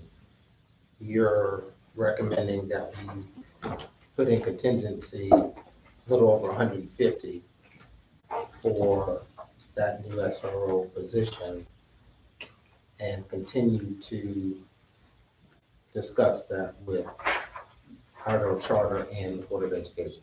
until we have an agreement with them.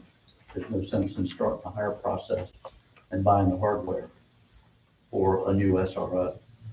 That means that we may have to delay putting a part-timer at elementary That's school exactly right.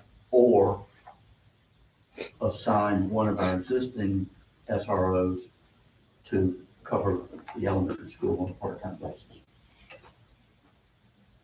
And that, but there's funding available from Board of Education for that elementary school officer, If we decide to put them there. if we decide to put them there. And we, Because we as according to council them, have they're, not decided.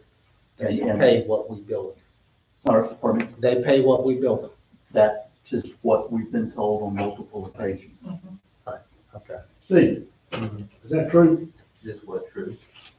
Do they pay what we bill them, or do they tell us what to bill them? They tell us what to bill them and then they pay it. Well, the one time I've tried to bill more well, to increase the CAPS officer to what the others were doing, they said that we're not gonna pay that, so don't even send it. And so I sent them the agreed upon amount, then they pay it. That was also prior to this last, vote that they had Correct. as far as Correct. budgeting to cover 4.5 SROs for us. So a question in regards to that that's on the table is, we said, we were going to build them, the numbers where are they? Just, these four. I have to find a sheet that's on right in front of me, but, last year, we said, we budgeted $161,000, something like that, and we billed $210,000 and they paid it. So there's a disconnect between. we That's won't when they pay added the halftime or the additional, not a halftime, but a second officer, South Iredell. So that bumped it up? Yes. Okay, After I let the one hundred sixty-one whatever in the budget, then they agreed to add another officer at South Iredell. So we turned down building that, so yes, we got more than the budgeted. But it is what I feel. but what I've heard, what you've heard in both private and public conversations is that they will pay to a point what we bill them. So my position and thought is, based on the conversations that we have as a committee, is that we'll take them at the word, the DOE on that, but, and we'll give it a shot, starting, how do we know what, once a month, once a quarter? Oh, no, annually. Annually? So Paul was in a statement based on the officer salaries and ranges. And then they're out of check. Yeah, you say in the fall, so is it every 3 or 4 months, or every 6 months, or It's one time a year. just one time a year? And And I. at the beginning of the school, Roughly. yeah, that would be the fall. And with the information. It was a little late this Yeah. past year because of Conversation. transition with the one. Center. But usually it's about time school stuff. So again, I'm going back through the numbers here. According to your numbers, in order to add this SRO, it's not 42, it's more like 150. Well, all I can share with you is what, Steve gave to me, is that's the grand total cost for, a new SRO at those two locations, is, $75,353, before,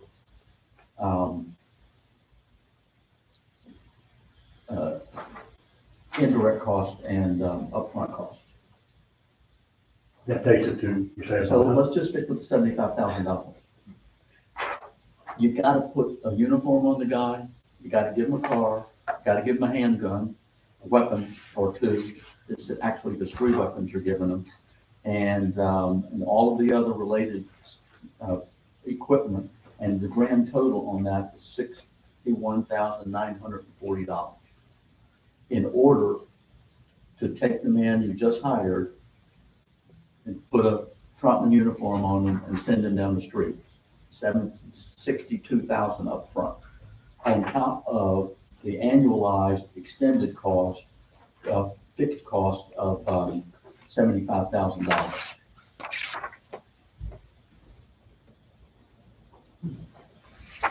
And that, we need, when talking with the charter school, to make them, talk with them from a point of, how do we work within that new amount, and that they have not seen. They may be seeing it tonight, but. Right, so, again, I go back to higher revenue SRO, roughly 150,000 in the first year. Did you say yes? I said probably just adding those two up, just under 100. Just under 100. Just under 150, the 61. Yeah. And of course, the budget shows 42.6, which is strictly, correct me if I'm wrong, salary, the weekly salary plus Just benefits. salary, just the 4260. 20. Right. Yeah, 4260, So- just salary. So again, going back to the question that you're asking for, the 150 be moved into contingency until the other Covered. work gets done. Not that it can, I'm asking. Yes, I'm recommending that it be put into contingency as we consider how to address the shortfall of the funding model. However, I'm not asking that the overall budget request be reduced by 150,000 when But the request is the request 42.6. was short on what it would cost to put one new individual in the field. So you're saying the increased request, right, put that in contingency. That's, yes. Okay. So the difference, Yeah, we're gonna add up the contingency list before we're done. I want to get these on the table so we know where we're at. Okay. In the elementary school principal, is that individual in favor of an SRO today or a year ago? The last time I spoke with her, yes. She was on board to have an SRO in any form or fashion. Anything else for Tina while she's there? oh, Well, Well, I think that my questions have now been covered Okay. You good? for Tina. Yes, I have some other. Yeah, no, it's for Tina, we're good. I'll come back to you in just now. Paul? again, the license plate readers. I noticed we had two options. You had 24 months and a renewal term of 24 months. And then you had another one, 5 years, renewal of 24. What's the renewal term? It says 24 months, like on 5 years. For what? Are they guaranteeing another 2 years at the old price, old No. cost, or what? I asked her to do 2 different contracts. One was a 2-year contract, one was a 5-year contract. If we go with the 2-year contract and we decide to keep them, we have to pay the higher price. The new contract would be, if we go with the 5-year, then we have that lower price for the 5 years. But once that 5 years up, then we have to go with whatever the price is at that point. What's the purpose of renewal? It had on both contract, post-contract, renewal of 24 months. Probably, Renewal term, I think, was the exact term, yeah, 24 months. I looked over that, but I can't remember exactly the wording on that. And I'm just assuming here, I could be wrong, but that would keep from cameras being taken down and put back up and things of that nature. They would just say, we just continue on with our agreement to keep the cameras here in our city limits. But I would have to double check on that, so I'm not 100% sure.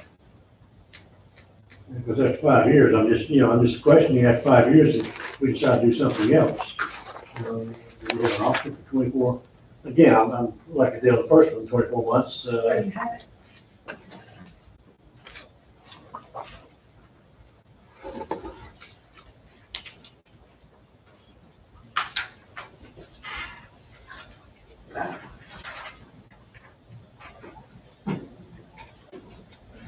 Does it say? About the, it says that.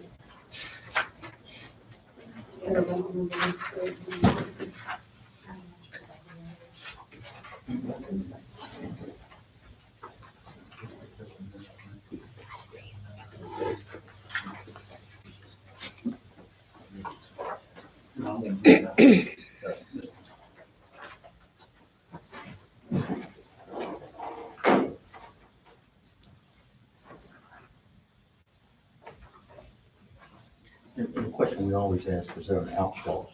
If we decide that they're not reading the right license plates. Well, in that case, it's not performing the contract. Well, I know that, but you know, we have an out clause for 60 days written notice or something. That's gonna be my other comment to that effect. Here's a hear about this one.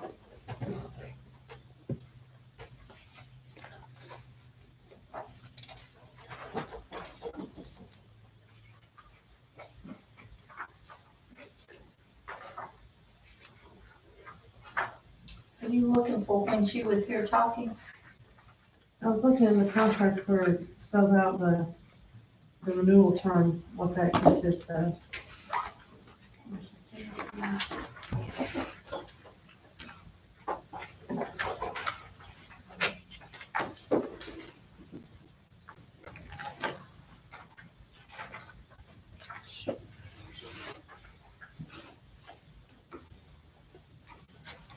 On page 23. Jim has it, exhibit 9B.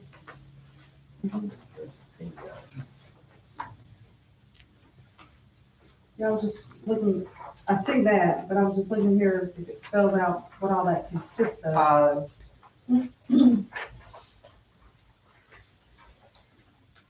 In her, Did she not say? in it the was the minutes, contract today it when you go talked, back? she does specify in the minutes.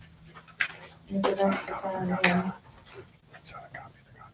So is that a question we can answer between now and Thursday? I mean, it's not- No, you're right, yeah, no, I think it, Question. Yeah, I can just shoot her an email, and she can explain it probably quicker than I can find it. Let's keep moving. my other concern is, if you would, as part of the, I would request, as a part, if we do adopt, that into our budget Thursday night, that is with the stipulation that, the contract be reviewed by Gary before being signed. I'd like to start seeing more contracts reviewed by Gary before they're signed. I'll address that down the road at another time, another conversation, but, this particular, I'd like to see it reviewed by Gary, just to make sure, viewers, outlaws, or whatever, performance, penalties, you know, whatever, all the legal loopholes. We don't run into something like we got now, just a bit. You're not familiar with that situation, but the rest of them are, so I'd like to see that, again, part of stipulation, if we adopt it, that it is reviewed by Gary prior to, execution. Other questions, comments for Tina? Welcome. Homework options here. All right. I'm gonna go back to, yeah, I wasn't gonna run out unless you said. yeah, unless you're gonna hang around a while. I'll go back to Mr. Now, on other items outside.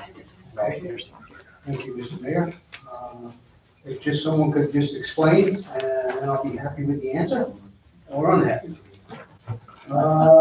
Page 26. 26? Yes, 26.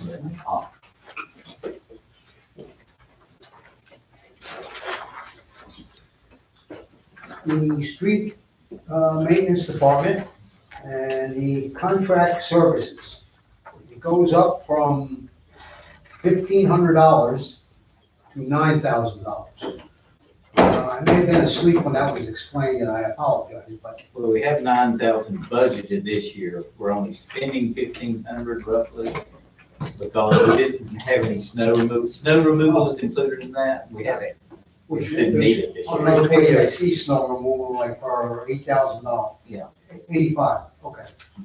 So that's basically that. we have it in there in case we need it, and we didn't need it this year, but Okay, May next year, you don't ever know. that's true. I mean, very good. Okay, thanks. I won't waste time here. And again, page 22, I got on my soapbox about the street sweeping. And I later found out that they're the same people that do the leaf and limb pickup, okay? Yes, sir. And if we can kind of maybe look at page 29, not 29, 29 and 26. Again, after this coronavirus, there's going to be a lot less money with people getting raises, cost of living increases, and whatnot. Well, I understand that, we're going to go from 90,000 to 107 on the leaf and limb pickup. So that's, Joe, the leaf and limb guy, is going to get more money. And street sweeping is going down $600. But in this type of economy, I mean, the guy is getting $17,000 increase. It's not one guy, he has crews. Right, company. And, yeah, I mean, if you want to tell people we don't want to pick up their No, limbs and leaves and. Steve, I'm with you, but an average person here that works for the town of Troutman, okay, if I'm gonna tell them, hey, I can't give you this raise, I have to give you a smaller raise this year because my taxes and my this and my, just work with me, okay? Well, all I'm saying is, he's not going up on his daily price. We're adding enough, we keep adding streets, more and more street mileage to sweep, more and more houses that he's gotta get up their leaves and their limbs. It's taking him longer to go around. He's not changed his rate in, I would say, 5 or 6 years. I can go back and look. Okay, that's a fair, that's fair, I'm just asking why, Just we're asking more of him all the and time. if I would've known that, I wouldn't even question, this is my first. Okay, thank you. Clarify, his rate itself is not going up. Correct. Obviously, it's just more street More mileage tool. and more to do, so, okay, but basic rate. That makes common sense. Hour by the day. Day, or he will break it down into half days or even quarter days. And Say he gets almost all around town, but has to come back the next morning and do one last street, he'll charge us for a He's on the- quarter of a day. We used to do it in 2 days. He's unable to do that anymore. It's 3 days or 2.5 anyway, consistently. And that makes sense because we have a ad valorem tax increase of what, 10 point some odd percent? About 12 to 14%. Yeah, about a little 12, yeah. Okay, that's good on that one, thank you. I apologize for not knowing about that. And one of my last questions, I think, is on page 31. I guess it falls under the Parks and Recreation.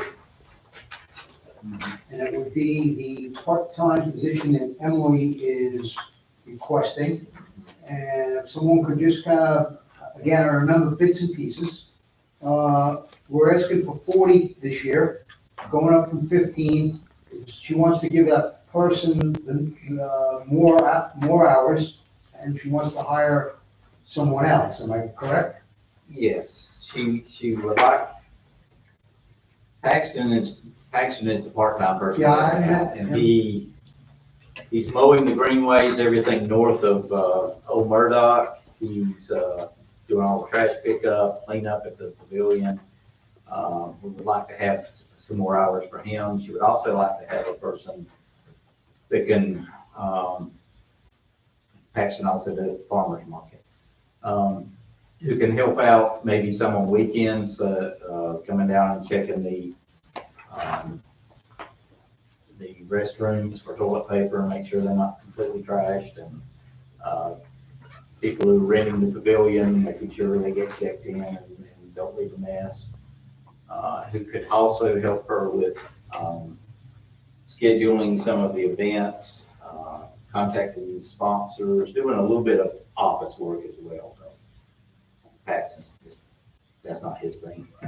In other words, she'd like to have a pool of money she could maybe use for 2 or 3 people instead of just one person who's out doing maintenance. Okay. Back to the maintenance. You said he's doing the greenway. But the North of- entire greenway? north of, Old Murdoch. Who's our, Just- Adam. right Adam's doing the rest? Adam, yeah. Why are they not doing all of it? Because it wasn't assigned to them when we added all that greenway, and I don't know that they would have time to do any more than what they're doing. On the fourth, it really doesn't fall on the Parks and Rec either, though. We consider that a linear park, to be honest with you. We got money from, Carolina Bridge Trail, and, anyway, it's, Oh, so it does, okay. Metropolitan and All right, I don't, but back to something I brought up at a regular meeting, is the intern, okay? And, I spoke with Councilman Bryan also, and again, we pay our interns, okay? And again, not to debate it, but I feel $12,000 is a lot of money for an intern. I still would like to see us plug in an intern here at a considerable less amount of money, because that intern's resume is gonna look great that she interned with Parks and Rec. And I think a $6,000 amount, maybe out of that 40, could be very helpful with doing things like working there or picking this up, picking that up and helping out. And it's a lot less, I'm not, still hire more hours to Paxton, another person, but let's see if we can fit this maybe $5,000 or $6,000 intern in that 40. We listened to what you had said, and we also listened, I gotta add this one, about this room and the technology and the IT and getting all that. So that number you were talking about is not where it's at. If you look on page 7, we called it council initiatives. Okay? And what we did was, we just didn't know how much the intern, how much to get this room up to date. So we picked a number of $12,000 as a pot of money that you could use for $6,000 for the intern or less, or we could use to get this room for the public's videoing and streaming and speaker system. So that was also put in there, it's called council initiatives. You got $12,000 for the intern. We suggested with the intern, I think July 1st, probably the best thing to do is, if you or with staff, we need to put down some responsibilities and then go to the schools. Okay. So they know. So you got it. That other money was for her. All right, thank you. Okay. Those are just Mayor, for me, some questions. Sorry about that. Mr. Mayor, may I interject on the flock? Yes. The flock contract there's 2 proposals, one's for 24 months and one's for 60 months. Both of them have 24-month renewals. They automatically renew at the end of the initial term for 24 months consecutive, unless a party prior to the end of the term gives 30 days notice. Mhm. There you go. And the new rate would be whatever flock wanted to charge. Which is why she was encouraging doing the 5-year versus, I think, locking in that 5-year versus the Because I think 2-year, it's whatever. $500. So if you didn't like it at the end of the 5 years, if you give them 30 days notice, it's over. Otherwise, it automatically goes 24 more months. All right, Mr. Hinkle, Yes. issues, concerns with the budget? Okay. I'll think about that. Let me see. I think you've got it that I had concerns about. Steve, real quick, just a point of clarification, really, under our schedule of fees, on page 20, exhibit 8B. You got sewer 1094, the 2188 for the outside. Those are increases that you spoke about in your Yes, budget letter. 2% increase of sewer rate. Okay, it reflects 2%. Gotcha. Okay, I understand. Okay. And someone had asked the question, I think Mr. Bryan, what that would mean to an average family. Yes. We kind of consider an average family to be, to use about 4,000 gallons a month. It would cost them 86 cents a month. 86 cents a day. Now, you got the driveway permit, $25 yellow highlighted. What was that about? It's been $5 since the beginning of time, and you can't process it. So of course not. That was George's request, and we thought, Yeah, one quick, I'm very optimistic. I'm gonna look real quick here what I've got. Yeah, this doesn't really have to do with the budget, so go ahead. All right, Mr. Bryant? A couple quick things.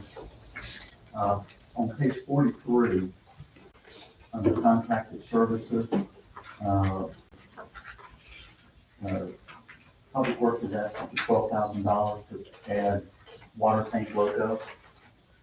And I see water tank maintenance somewhere else in the budget, and I've looked for it, I haven't been able to put my hands on it. I know it's there, another dollar Which amount. page are you on? I'm on page 43, the last entry, under contracted services, under utility maintenance. Is that for one tank or for two? And both tanks have the name Troutman in 3-foot black letters on them, so we all know where the tanks are. What is proposed to go on there as tank logo, and what will it cover up? that was, last year, Mr. Longino had wanted to take the black lettering off and put the Troutman paddle logo on. Yeah. And it hasn't been done, so basically I left it in case we still wanted to do that. If we don't, I have no problem with that. So I would like to recommend to this council that we not consider putting the paddle logo that doesn't define the town in any way. We haven't, really sold that marketing concept. And the town of Troutman on the interstate and on Murdoch Road, properly brand that tank. If we're repainting the tank as maintenance, that's another issue, but logo for $12,000, I'd like to see removed from the budget completely.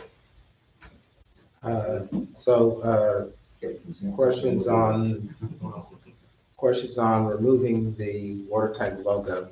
So I know there was some work done on that, and I think there's a schematic that was presented to council on that. It was part of our, I think, Mr. Bissell's original packet. So if you go in that packet, Yes. it was part of that. Yes. And so it was part of, I think, the Troutman Business Council's agreement to help brand the town. So if we're going in a different direction on branding, just as an FY, that's a whole nother conversation. Correct. We can go back down that path to whatever, that included our signage and everything that we're putting out now that does have that branding on it. But what I took from your comment was. Actually, our signs do not have that paddle one. If you go and you look coming off of 42 and you look at the shops up to restaurants and shops, it is not on those signs. Just It's only on your shirts. Okay, but, so is it on the webpage or anything? Seems like we've seen it somewhere else, maybe not. Don't think so. I think it might, is it on the banners that we do through town? I think I think it is on the it's on, banners. It's on your stationery, but it's a hybrid old logo paddle. So is it on I've seen the sign somewhere, so, outside of on my shirt, so maybe I'm wrong about that. This proposal has it on the gateway signs that haven't been done yet, probably. Okay, Nothing else. Well, then That's if you don't want to cut it, let's They put put it up in the flag. contingency. and again, I'm not saying cut it, I just want to be clear with council what we're deciding when we do that. Again, and maybe branding moves to another budget year, whatever. So I just, want to be clear, maybe we've got new council members, they need to be brought up to speed. Particularly as Gary just showed, there is a packet that has branding materials on it, and my prior councils decided we would try to brand the town in a different way than what we have. So again, there's a request that we remove the water tank logo from the budget. It's either remove or contingency. Place I'll in be- contingency. Let's just remove, 1 year, we haven't done, let's go ahead and remove it, and we'll get this thing worked out one way or the other. I mean, that was adopted as our trademark, if you will. So, to the mayor's point, you know, we're either gonna continue with it or we're not. But until we determine and put it on at least our signs coming in, you know, the basic things around town, then I'll put it on the tank. So Yeah. I'd just say, for this year, pull it and look at it again next year. Well, what I'm gonna ask is, right now for staff to put it in contingency. We're gonna come back to. We're having a running total over here. Right, I wanna keep up with this, there's a reason I'm asking, okay? So we'll put it in contingency. That's water sewer fund, so that's a Separate contingency. It's a totally separate contingency, so we're starting a whole We're other, fine with that one. okay. All right. So, and then I have a question, and I don't know whether it's a typo or not. I'll be glad to answer that. If you go to page 4, and in the last paragraph, first sentence, it says, proposed to generate 2.4 million of revenue, which is approximately 16%. Yeah. Then in parens, it says 0.16%, which is less than 1%, not Yeah. 16%. That's a typo, and that's also referring back to page 35, from where we get these, it's about 16% less. And the reason for that is if you look where the availability fees are on there, the sewer and the water, there's over $440,000 or $340,000 we're projecting less this year because, again, the revenue situation we don't know, and also Benji's working on your new system development fees, and we do not know what that is, so we were very conservative, and that's why you're right, it was a typo, it should be 16% decrease in that total revenue, but that's just one of the grabs because we're just anticipating. So 16% is approaching 350 plus thousand. 340 something, I had it down here, 340 something, yeah. That, can I explain how I budget that? Please. That is strictly availability fees, which don't affect your operating revenue. That all, when you collect it, at the end of the year, we move all that into capital reserve. Has nothing to do with operations. So if we take in a little bit, we just don't put as much in capital reserve. Take in a lot, we put a lot in capital reserve. I don't budget a lot ever because you don't know what you're gonna get. You could get a downturn, you know, all development could stop.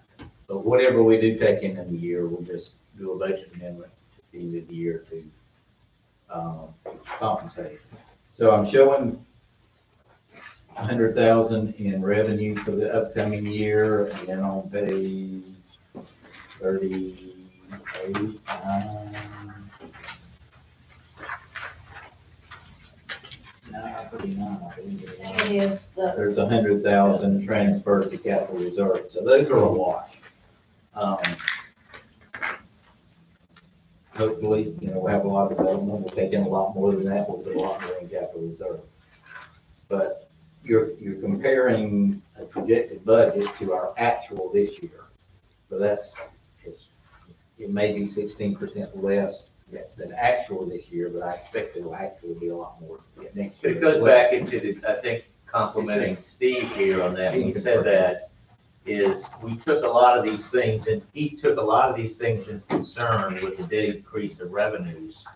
And that, you know, that we don't know what we're gonna get in sales tax and such as that. And so those were already, I mean, he did that in terms of his budget to make sure he had a very conservative numbers to be there. So yeah, there were some losses, but hopefully you guys are gonna be in good position to get through this year.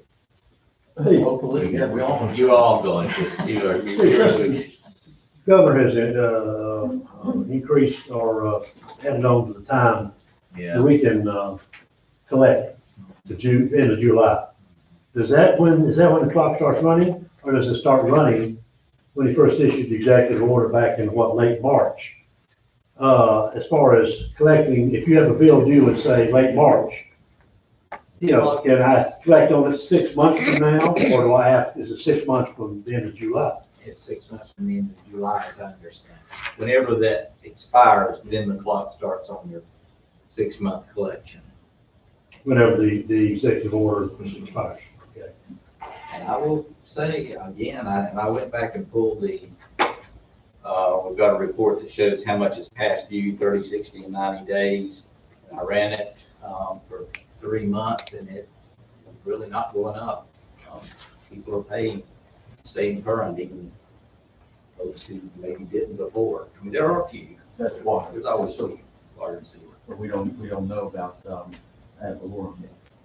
No, That won't really hit until the end of the year. correct. I'm glad to hear that, because I mean, some of these things we get from COG and school government, they're hurting. Some of it, are already hurting, and they're going to be hurting worse. And that's part of Mr. Mallory's letter to the governor, asking for some concessions a couple months ago. How's no discussion? Mr. Bryant? I have one small, question and one big question left, and then I'll stand down.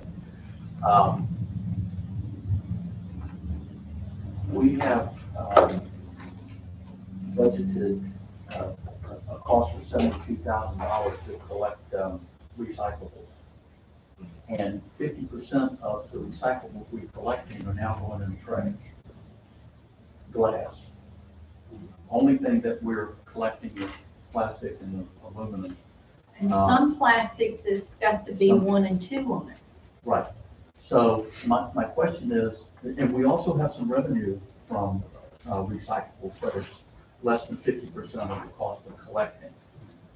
Should we consider eliminating the collection of recyclables, even though that's not popular in the world, but I believe there's a there's a requirement? state law or an ordinance against plastic bottles going in the landfill. I needed to ask the question. That's, Yeah, you might want to call DEQ and ask them about that. I'll go I don't and think that look would that go up off in the very well. statutes. Well, that is because there are some larger cities that are losing money. They're paying, and they are going to reducing or eliminating their Yeah, recycling. we're losing $40,000 according to what I Right. see, Right. by continuing to collect recyclables, and we're only collecting half of what we used to collect. And so again, I don't, think it's something for us to look into. I don't know that it's a mandate. So they asked the The question, same way, yeah. I'll research it. Some communities, have very little recycling programs and others have very robust. So it's the type of recycling sometimes. I would say we need to do a little work there before you decide to pull that trigger. Well, I'm just, yeah, that's why I asked the question, thank you. One of the Charlotte television stations about 6 months ago did a piece on Charlotte's recycling situation and how it's a drain. Yeah. You know, so- So I'm aware of some of the Northeast that are doing bottle recycling and regular, plastic and cardboard. And so they reduced some of the bottle recycling and went just to, cardboard and plastic. And so, but I haven't heard about the total elimination of either one. And so some state laws require you to still do recycling. So we need to find out what that definition is for us. Yeah, I'd like to find, yeah. I'd like- Well, and we have a responsibility to do what's right for our environment, and I'm all for that, but it begs the question. But $40,000. Yeah. And we're on the police cars, which is 40 to 60, I mean, Yes, that's not, to me, that's more paper clips and pencils. yes, sir. $40,000. We eliminated 2 police cars, and now we can afford recycling. That's what we gotta do. Get rid of the police cars. When the boat and that's swallow a camel, whatever the saying is on that. So Cut the back to police. last question that I would ask council to consider and to ask, solicit feedback from finance and from our interim town manager. Everything that I'm reading in the national news and the state news suggests that cost of living increases will be less than 1% or even 0 or negative numbers the second half of this year into next year. Yet we, I believe, are budgeting a 1.5% COLA, which is a, well, you said 2.5, but conservatively, I thought you had reduced that to 1.5 COLA in the narrative here. So we suggested the council is probably, you may want to hold off and only get 1.5 out of that and hold and just see where you're at in 6, Is 7 that months. contingency then? No, you could just make that correction in the ordinance thing, and we just hold and relook at that. So I think that we need to really think long and hard before Thursday night about what type of COLA increase that we give the second half this year, the first half of the new fiscal year, and recognize that if we project the shortfall of 16% here and 10% over there, that it may have to be 0 for the next, or something less than 2.5%. And then following upon that request that we consider, I didn't see anything in here that specifically addressed merit increases.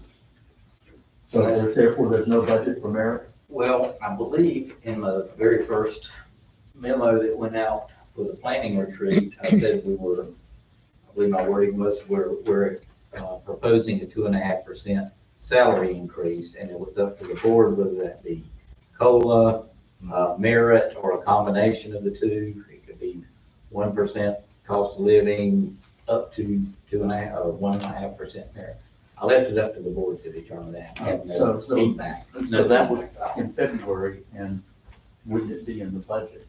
If that's what the. Well, it would be included in the salary numbers, but to be determined how they are used. Can we afford a 2.5% combination in light of the shortfalls that we're projecting? And we're not talking about long-term, but everybody is being asked to work together so that we all come through this. And I think that the town showed great support of staff, and staff done a good job during COVID-19, and we got a long road ahead of it. But, we protected them and their take-home pay for 3 months. So we may need to ask them to agree to accept the fact that we may not be able to give them 1%, 1.5%, or 2.5% combo increase during the second half of this year. I'm trying to understand and follow the second half of this year, please. Well, it would, if we approve a budget on Thursday night that calls for a 2.5% increase, that 2.5% increase goes into effect on July 1. That's correct. So, There's no first half or second half of the year. well, Once you increase, it's increased. so the proposal would be to not give any increase until we've seen what our revenue stream looks like on December 31st.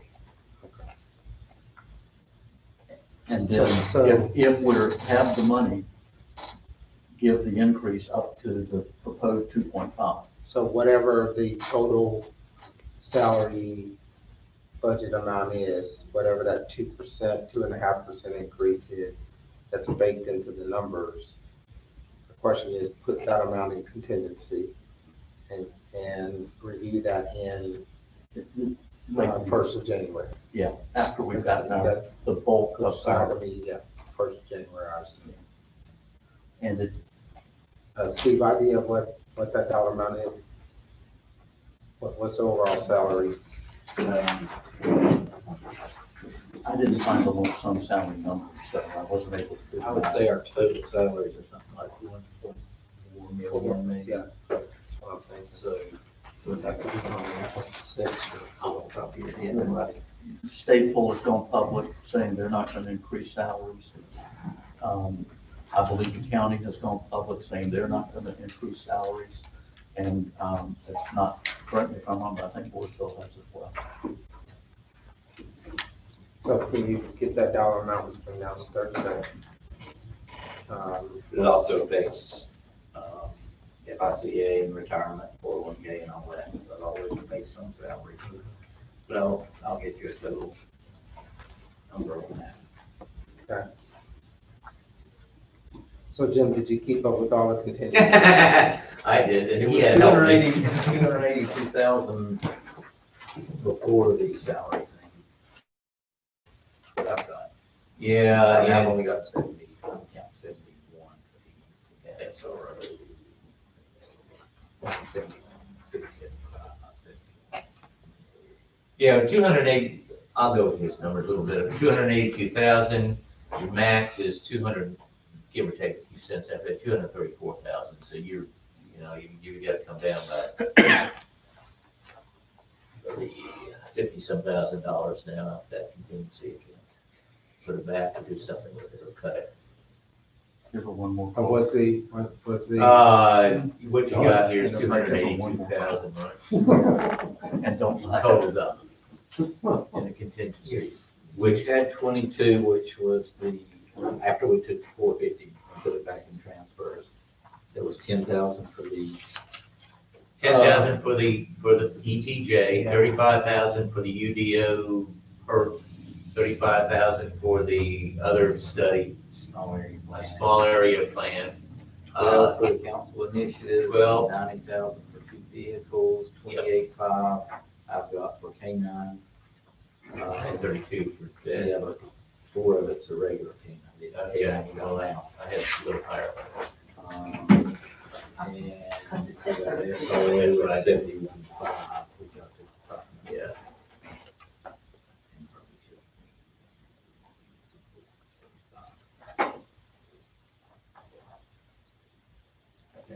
no,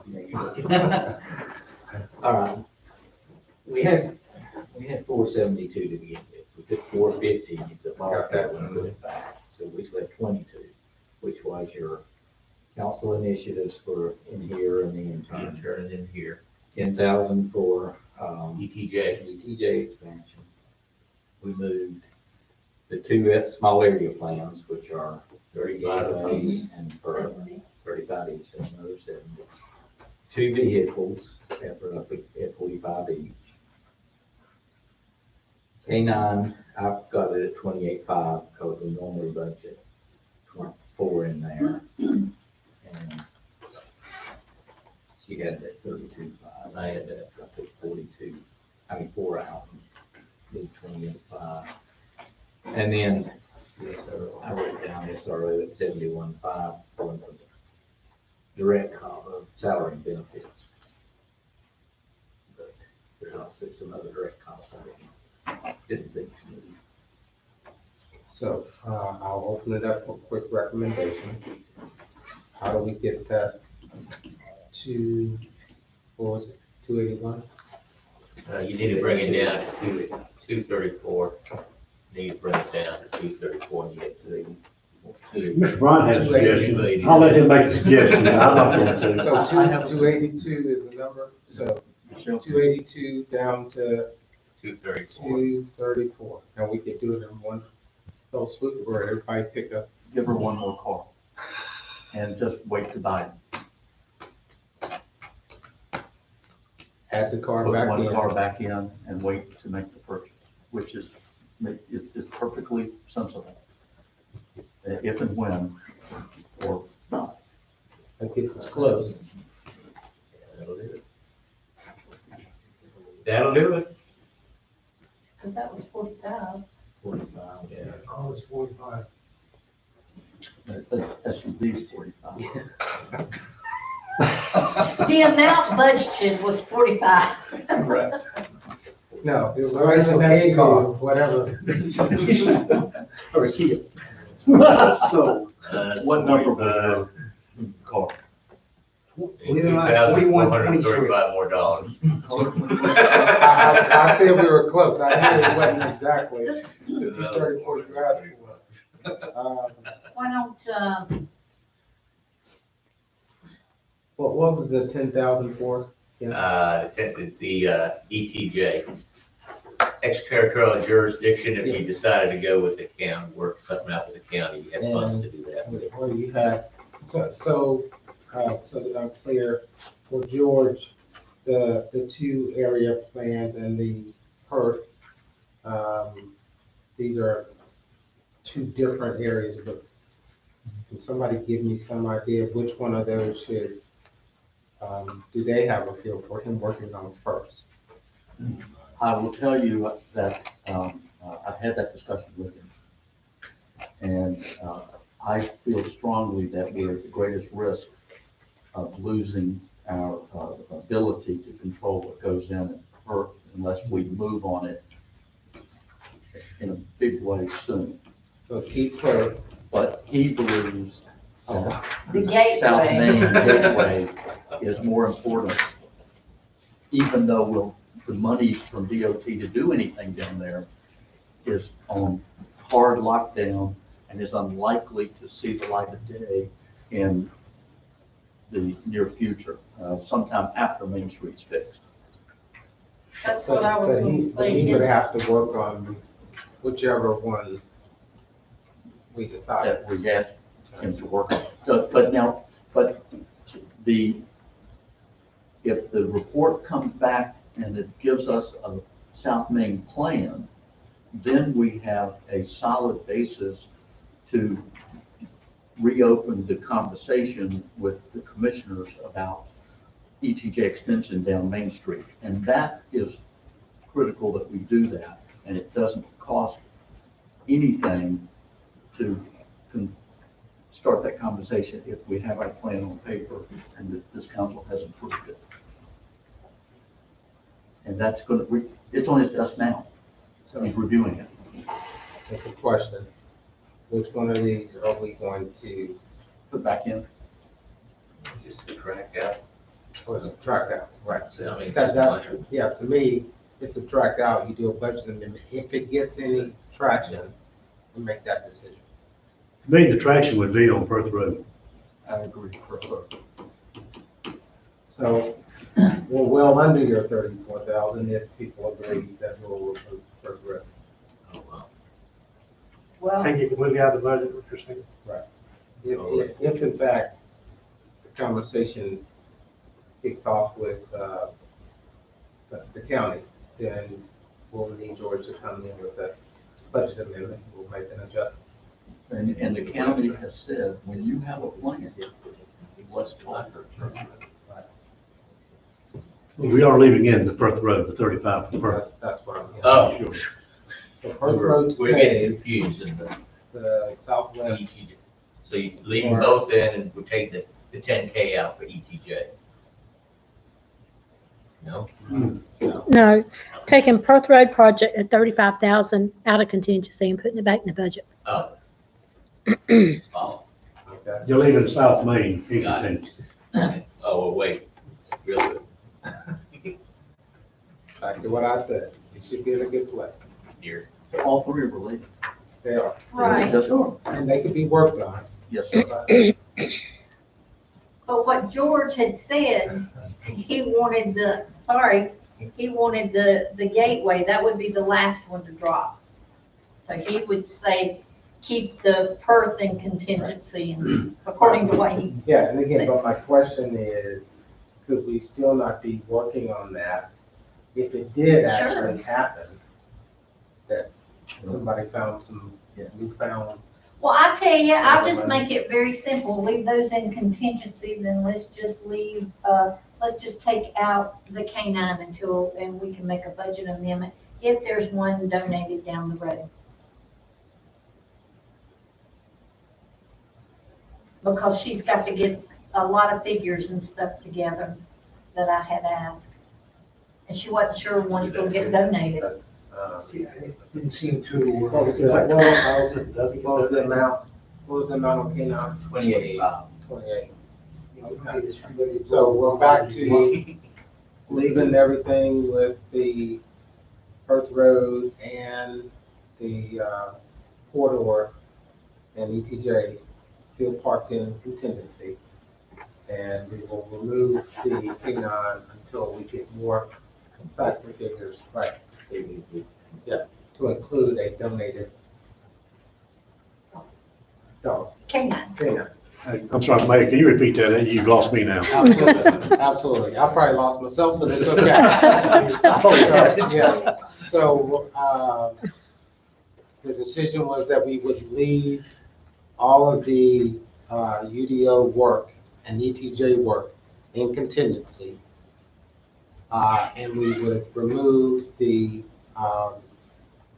K-9 out of the budget if, Chief was able to get the dog donated and provide the additional detail as requested by council, then we would make a decision on that at that time.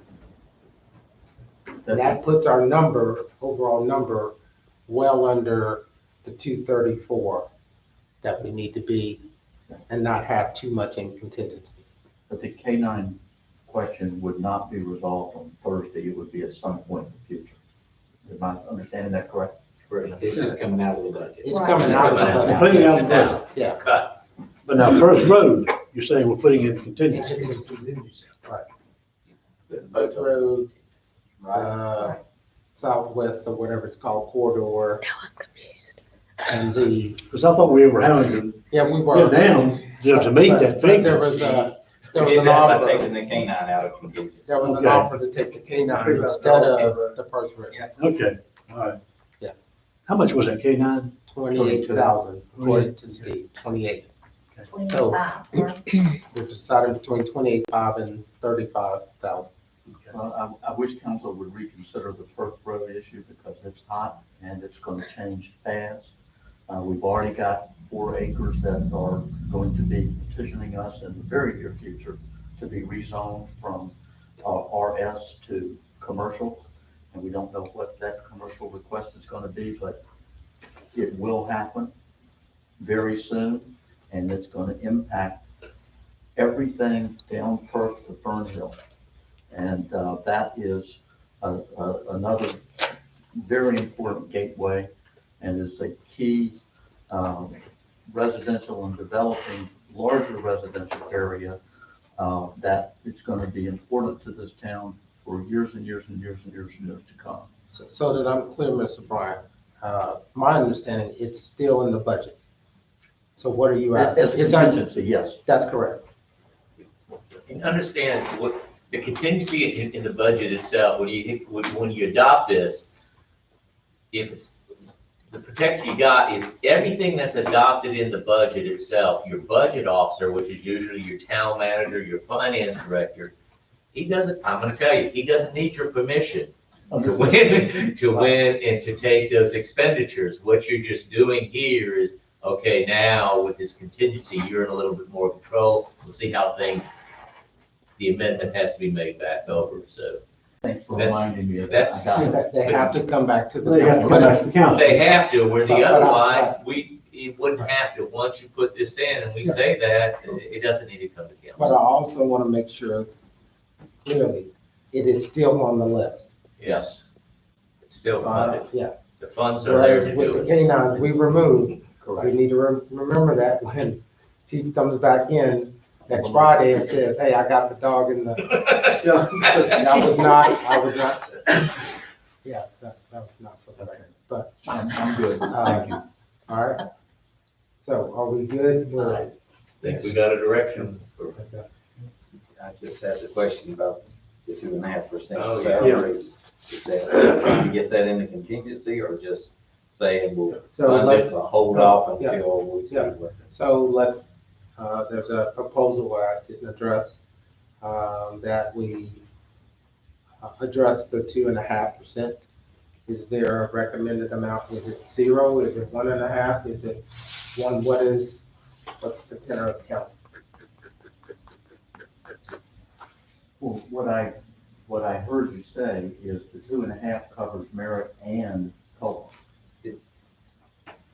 That's your recommendation, some It covers however you, It's a pot of money. Yes. You have whatever you want. yes, it does, and we had no direction so far as to how you want that administered. Whether you want it to be straight across the board, whether you want it to be straight merit, or whether you want it to be a combination.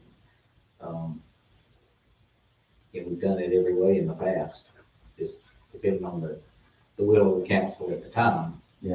Well, in and Mr. Hinkle always reminds us of this, in 2016-17, the Great Recession, the cost of living increase was 0%, and in 2017, it was 0.3%.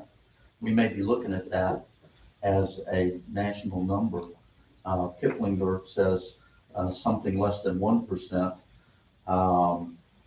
Social Security, had a 1.6% for 2020. We just got that in January, but in 2021, they're saying less than 1, probably 0.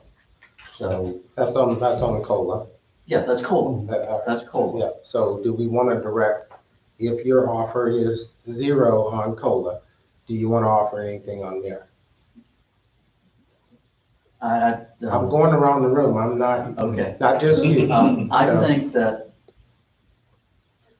it would be prudent, since we do not know whether our very conservative estimates are conservative enough, that is that we should consider no increases until the first of the year. Okay, so So you that. can still put the money in the budget, but don't pull the But- trigger on it. So my question then is, how much is that? So we can give direction to Steve. What are we putting in the budget? Are we putting in 2.5 full amount to be considered in January as we discussed? I think we discussed I think your point, not doing that until we get Avalorum in. Good, but what is that amount? In dollars and cents. No, like, is it 1.5%? Is it 2%? Is Okay. this going to be, No. the 2.5% consists of cost of living and merit, correct? That's however you choose to. Right, okay, Well, it could be all merit, right, or it could be all COLA right, and no merit. right, But it's I think that's what Steve is trying to say. It's 2.5%. right. On 1.4 million. Roughly. All right, so I'm gonna start back over here, and I've got 1 vote for 0, or 1 recommendation for 0. Mr. Hinkle.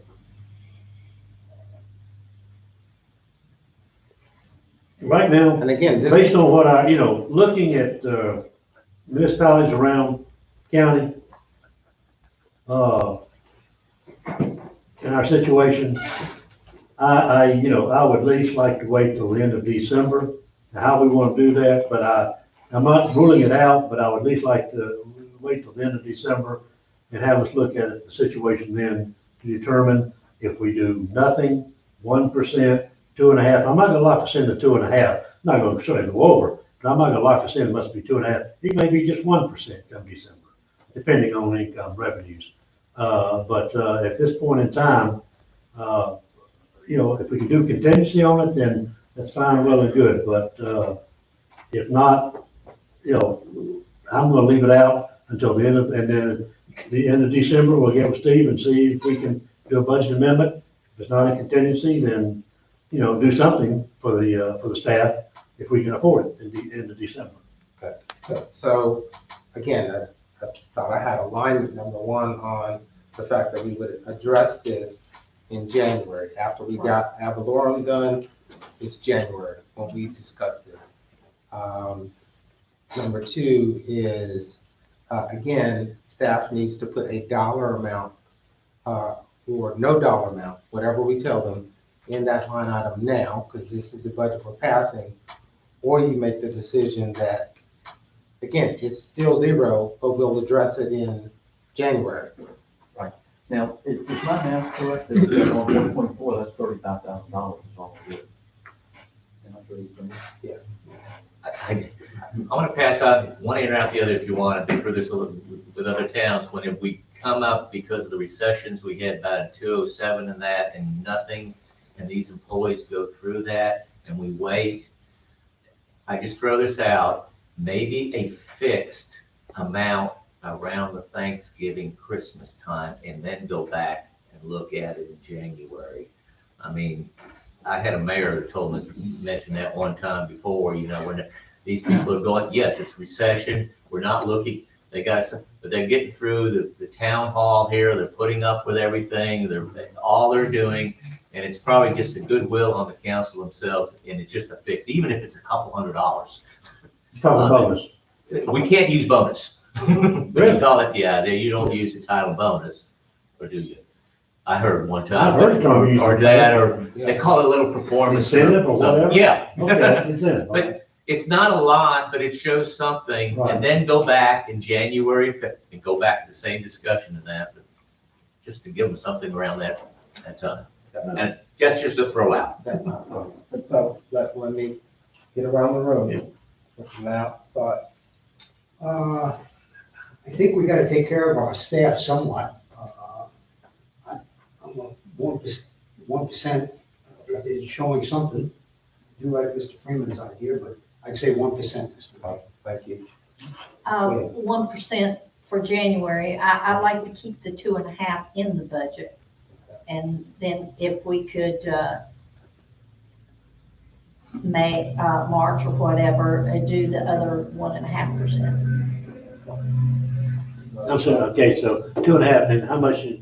1% like in January, and then, late winter, early spring, the other 1.5%. If the budget holds. Right, Okay.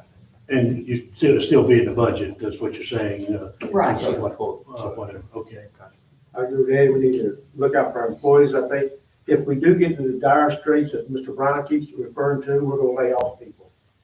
We should at least pay the guys now what we've gotten good.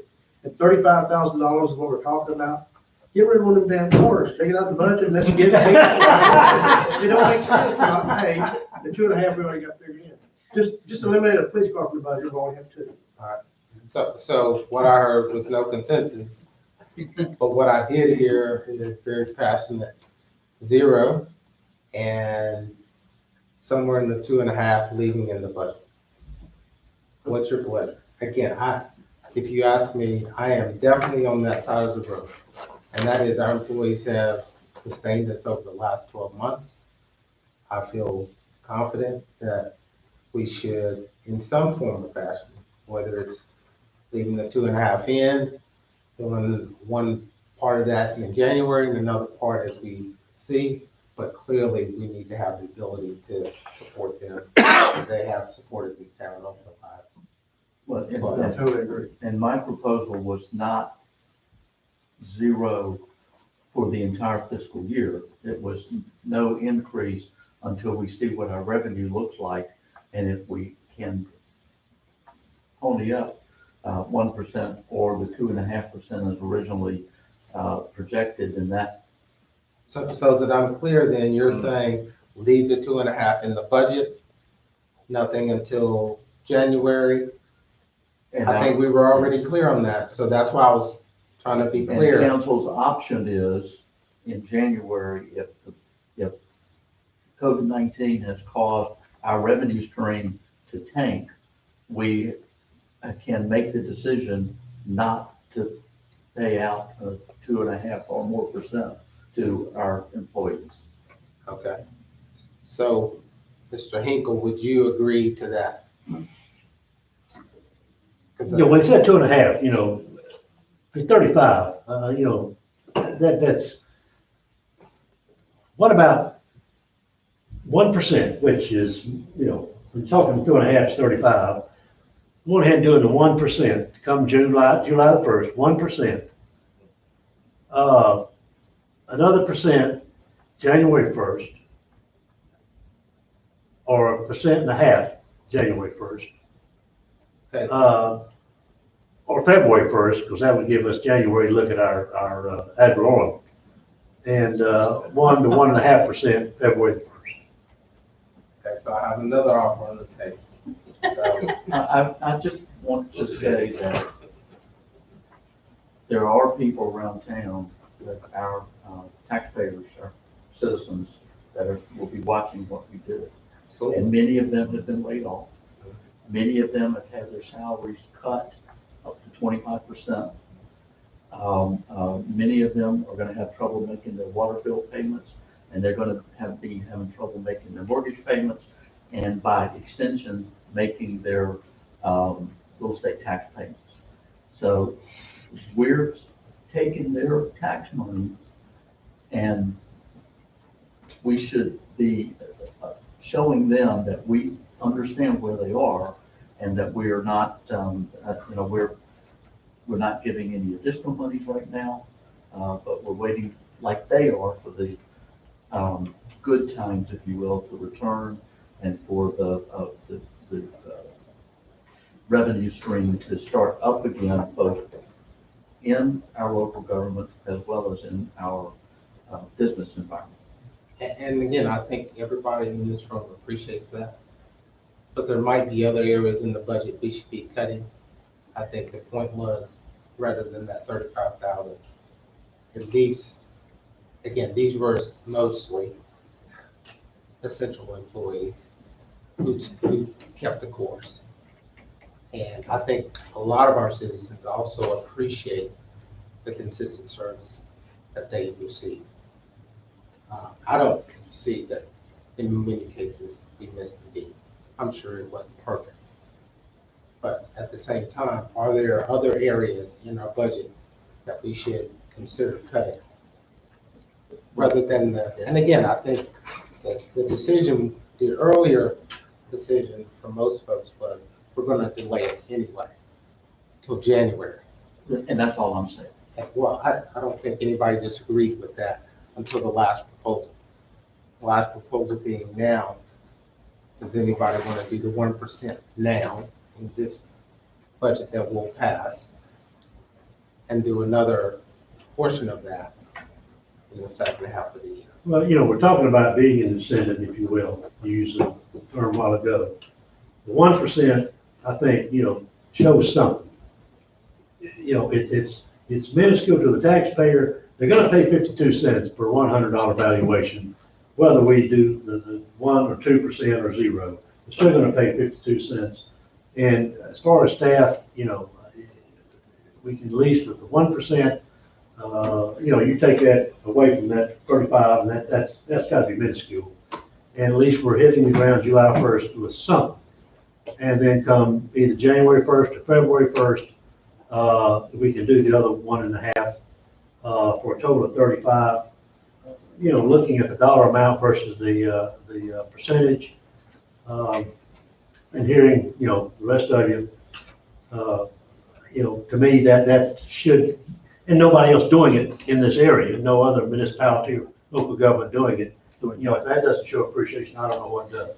Nobody else doing, Giving an increase, Yeah, and we are. all. If that doesn't show appreciation, I don't know what does. Yeah, so with that, I'm gonna go back around the room. I want to confirm we're staying with the decision to do either a 1% in January consideration, the other half later in the year, or as Mr. Hinkle said, we'll do the 1% now and the remainder after the first of the year, once we get our limit. I'll start with Mr. Harris.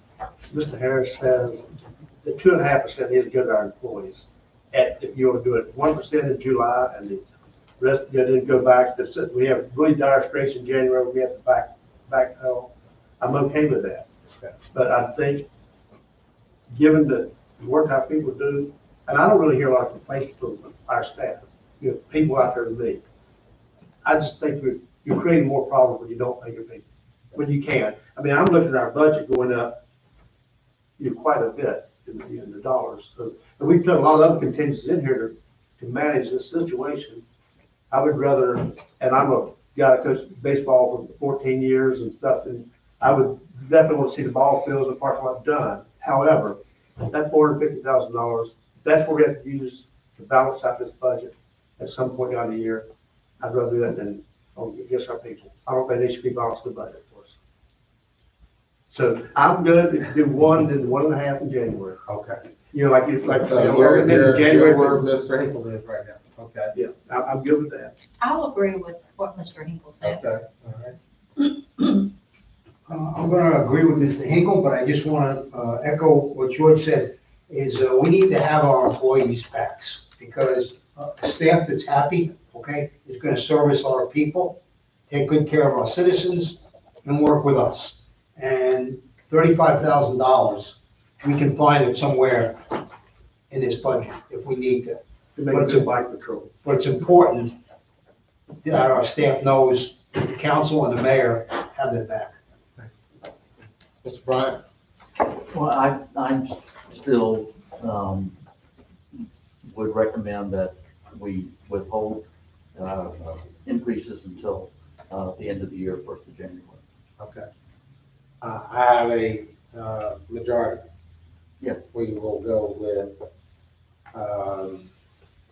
a 1% in, well, full 2% in the budget. But it's a 1%. 2.5. 2.5 in the budget. A 1%, in, July. And the remainder we will consider in January, the first of the year. Okay, once we get out of order. And that's both COLA and There's just, yeah, basic COLA.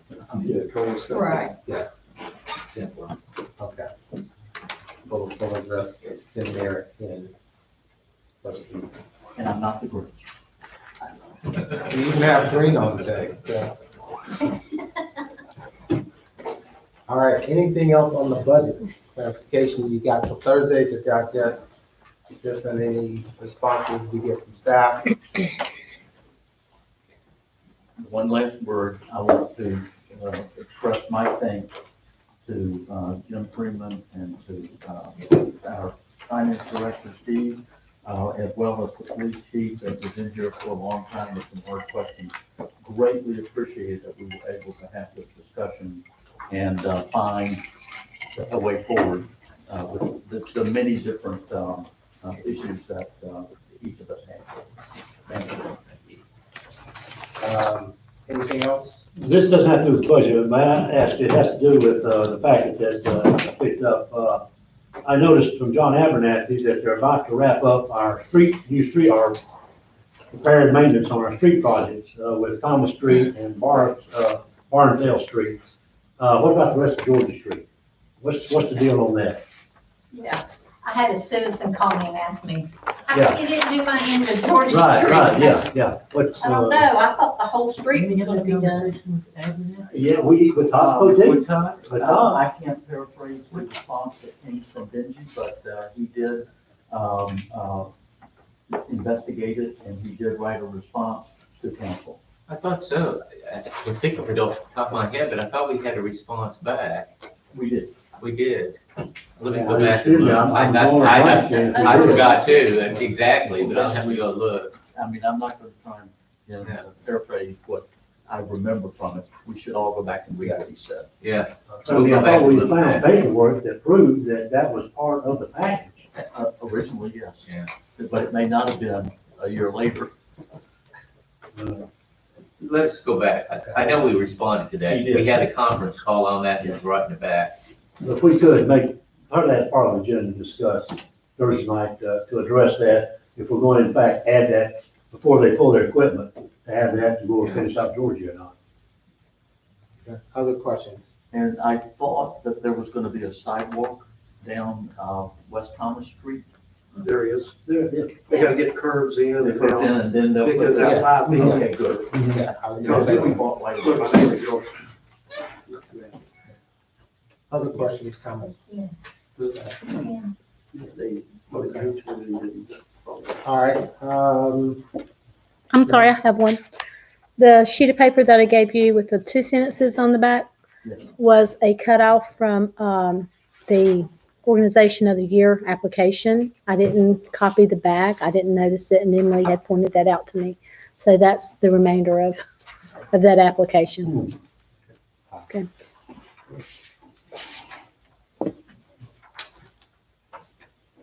other comments? I need a motion to go into closed session pursuant to North Carolina General Statute 143-318-786, for personnel matter. Can I get a motion? Make that motion, Mr. Mayor. Thank you, sir. Motion is on the floor. Is there a second? Second. Motion made, received a second. All those in favor say aye. Any opposition? Hearing none, motion passes. We'll go into closed session. I'll be 5 minutes, break here. And we're looking, we need to leave. I Yeah, mean, you don't need us, you I know. lock up in that. I got Okay. Just need instructions.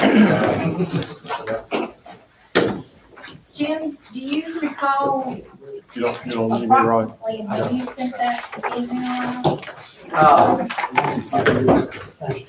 It was just at the last, the first budget workshop, because we were on a conference call, we went to my office with Paul, the two Pauls, myself, and talked to them, and probably a few days or a week right after that, based on that conversation, we was to write something on that. Okay. We'll go back. All right. Yes, sir.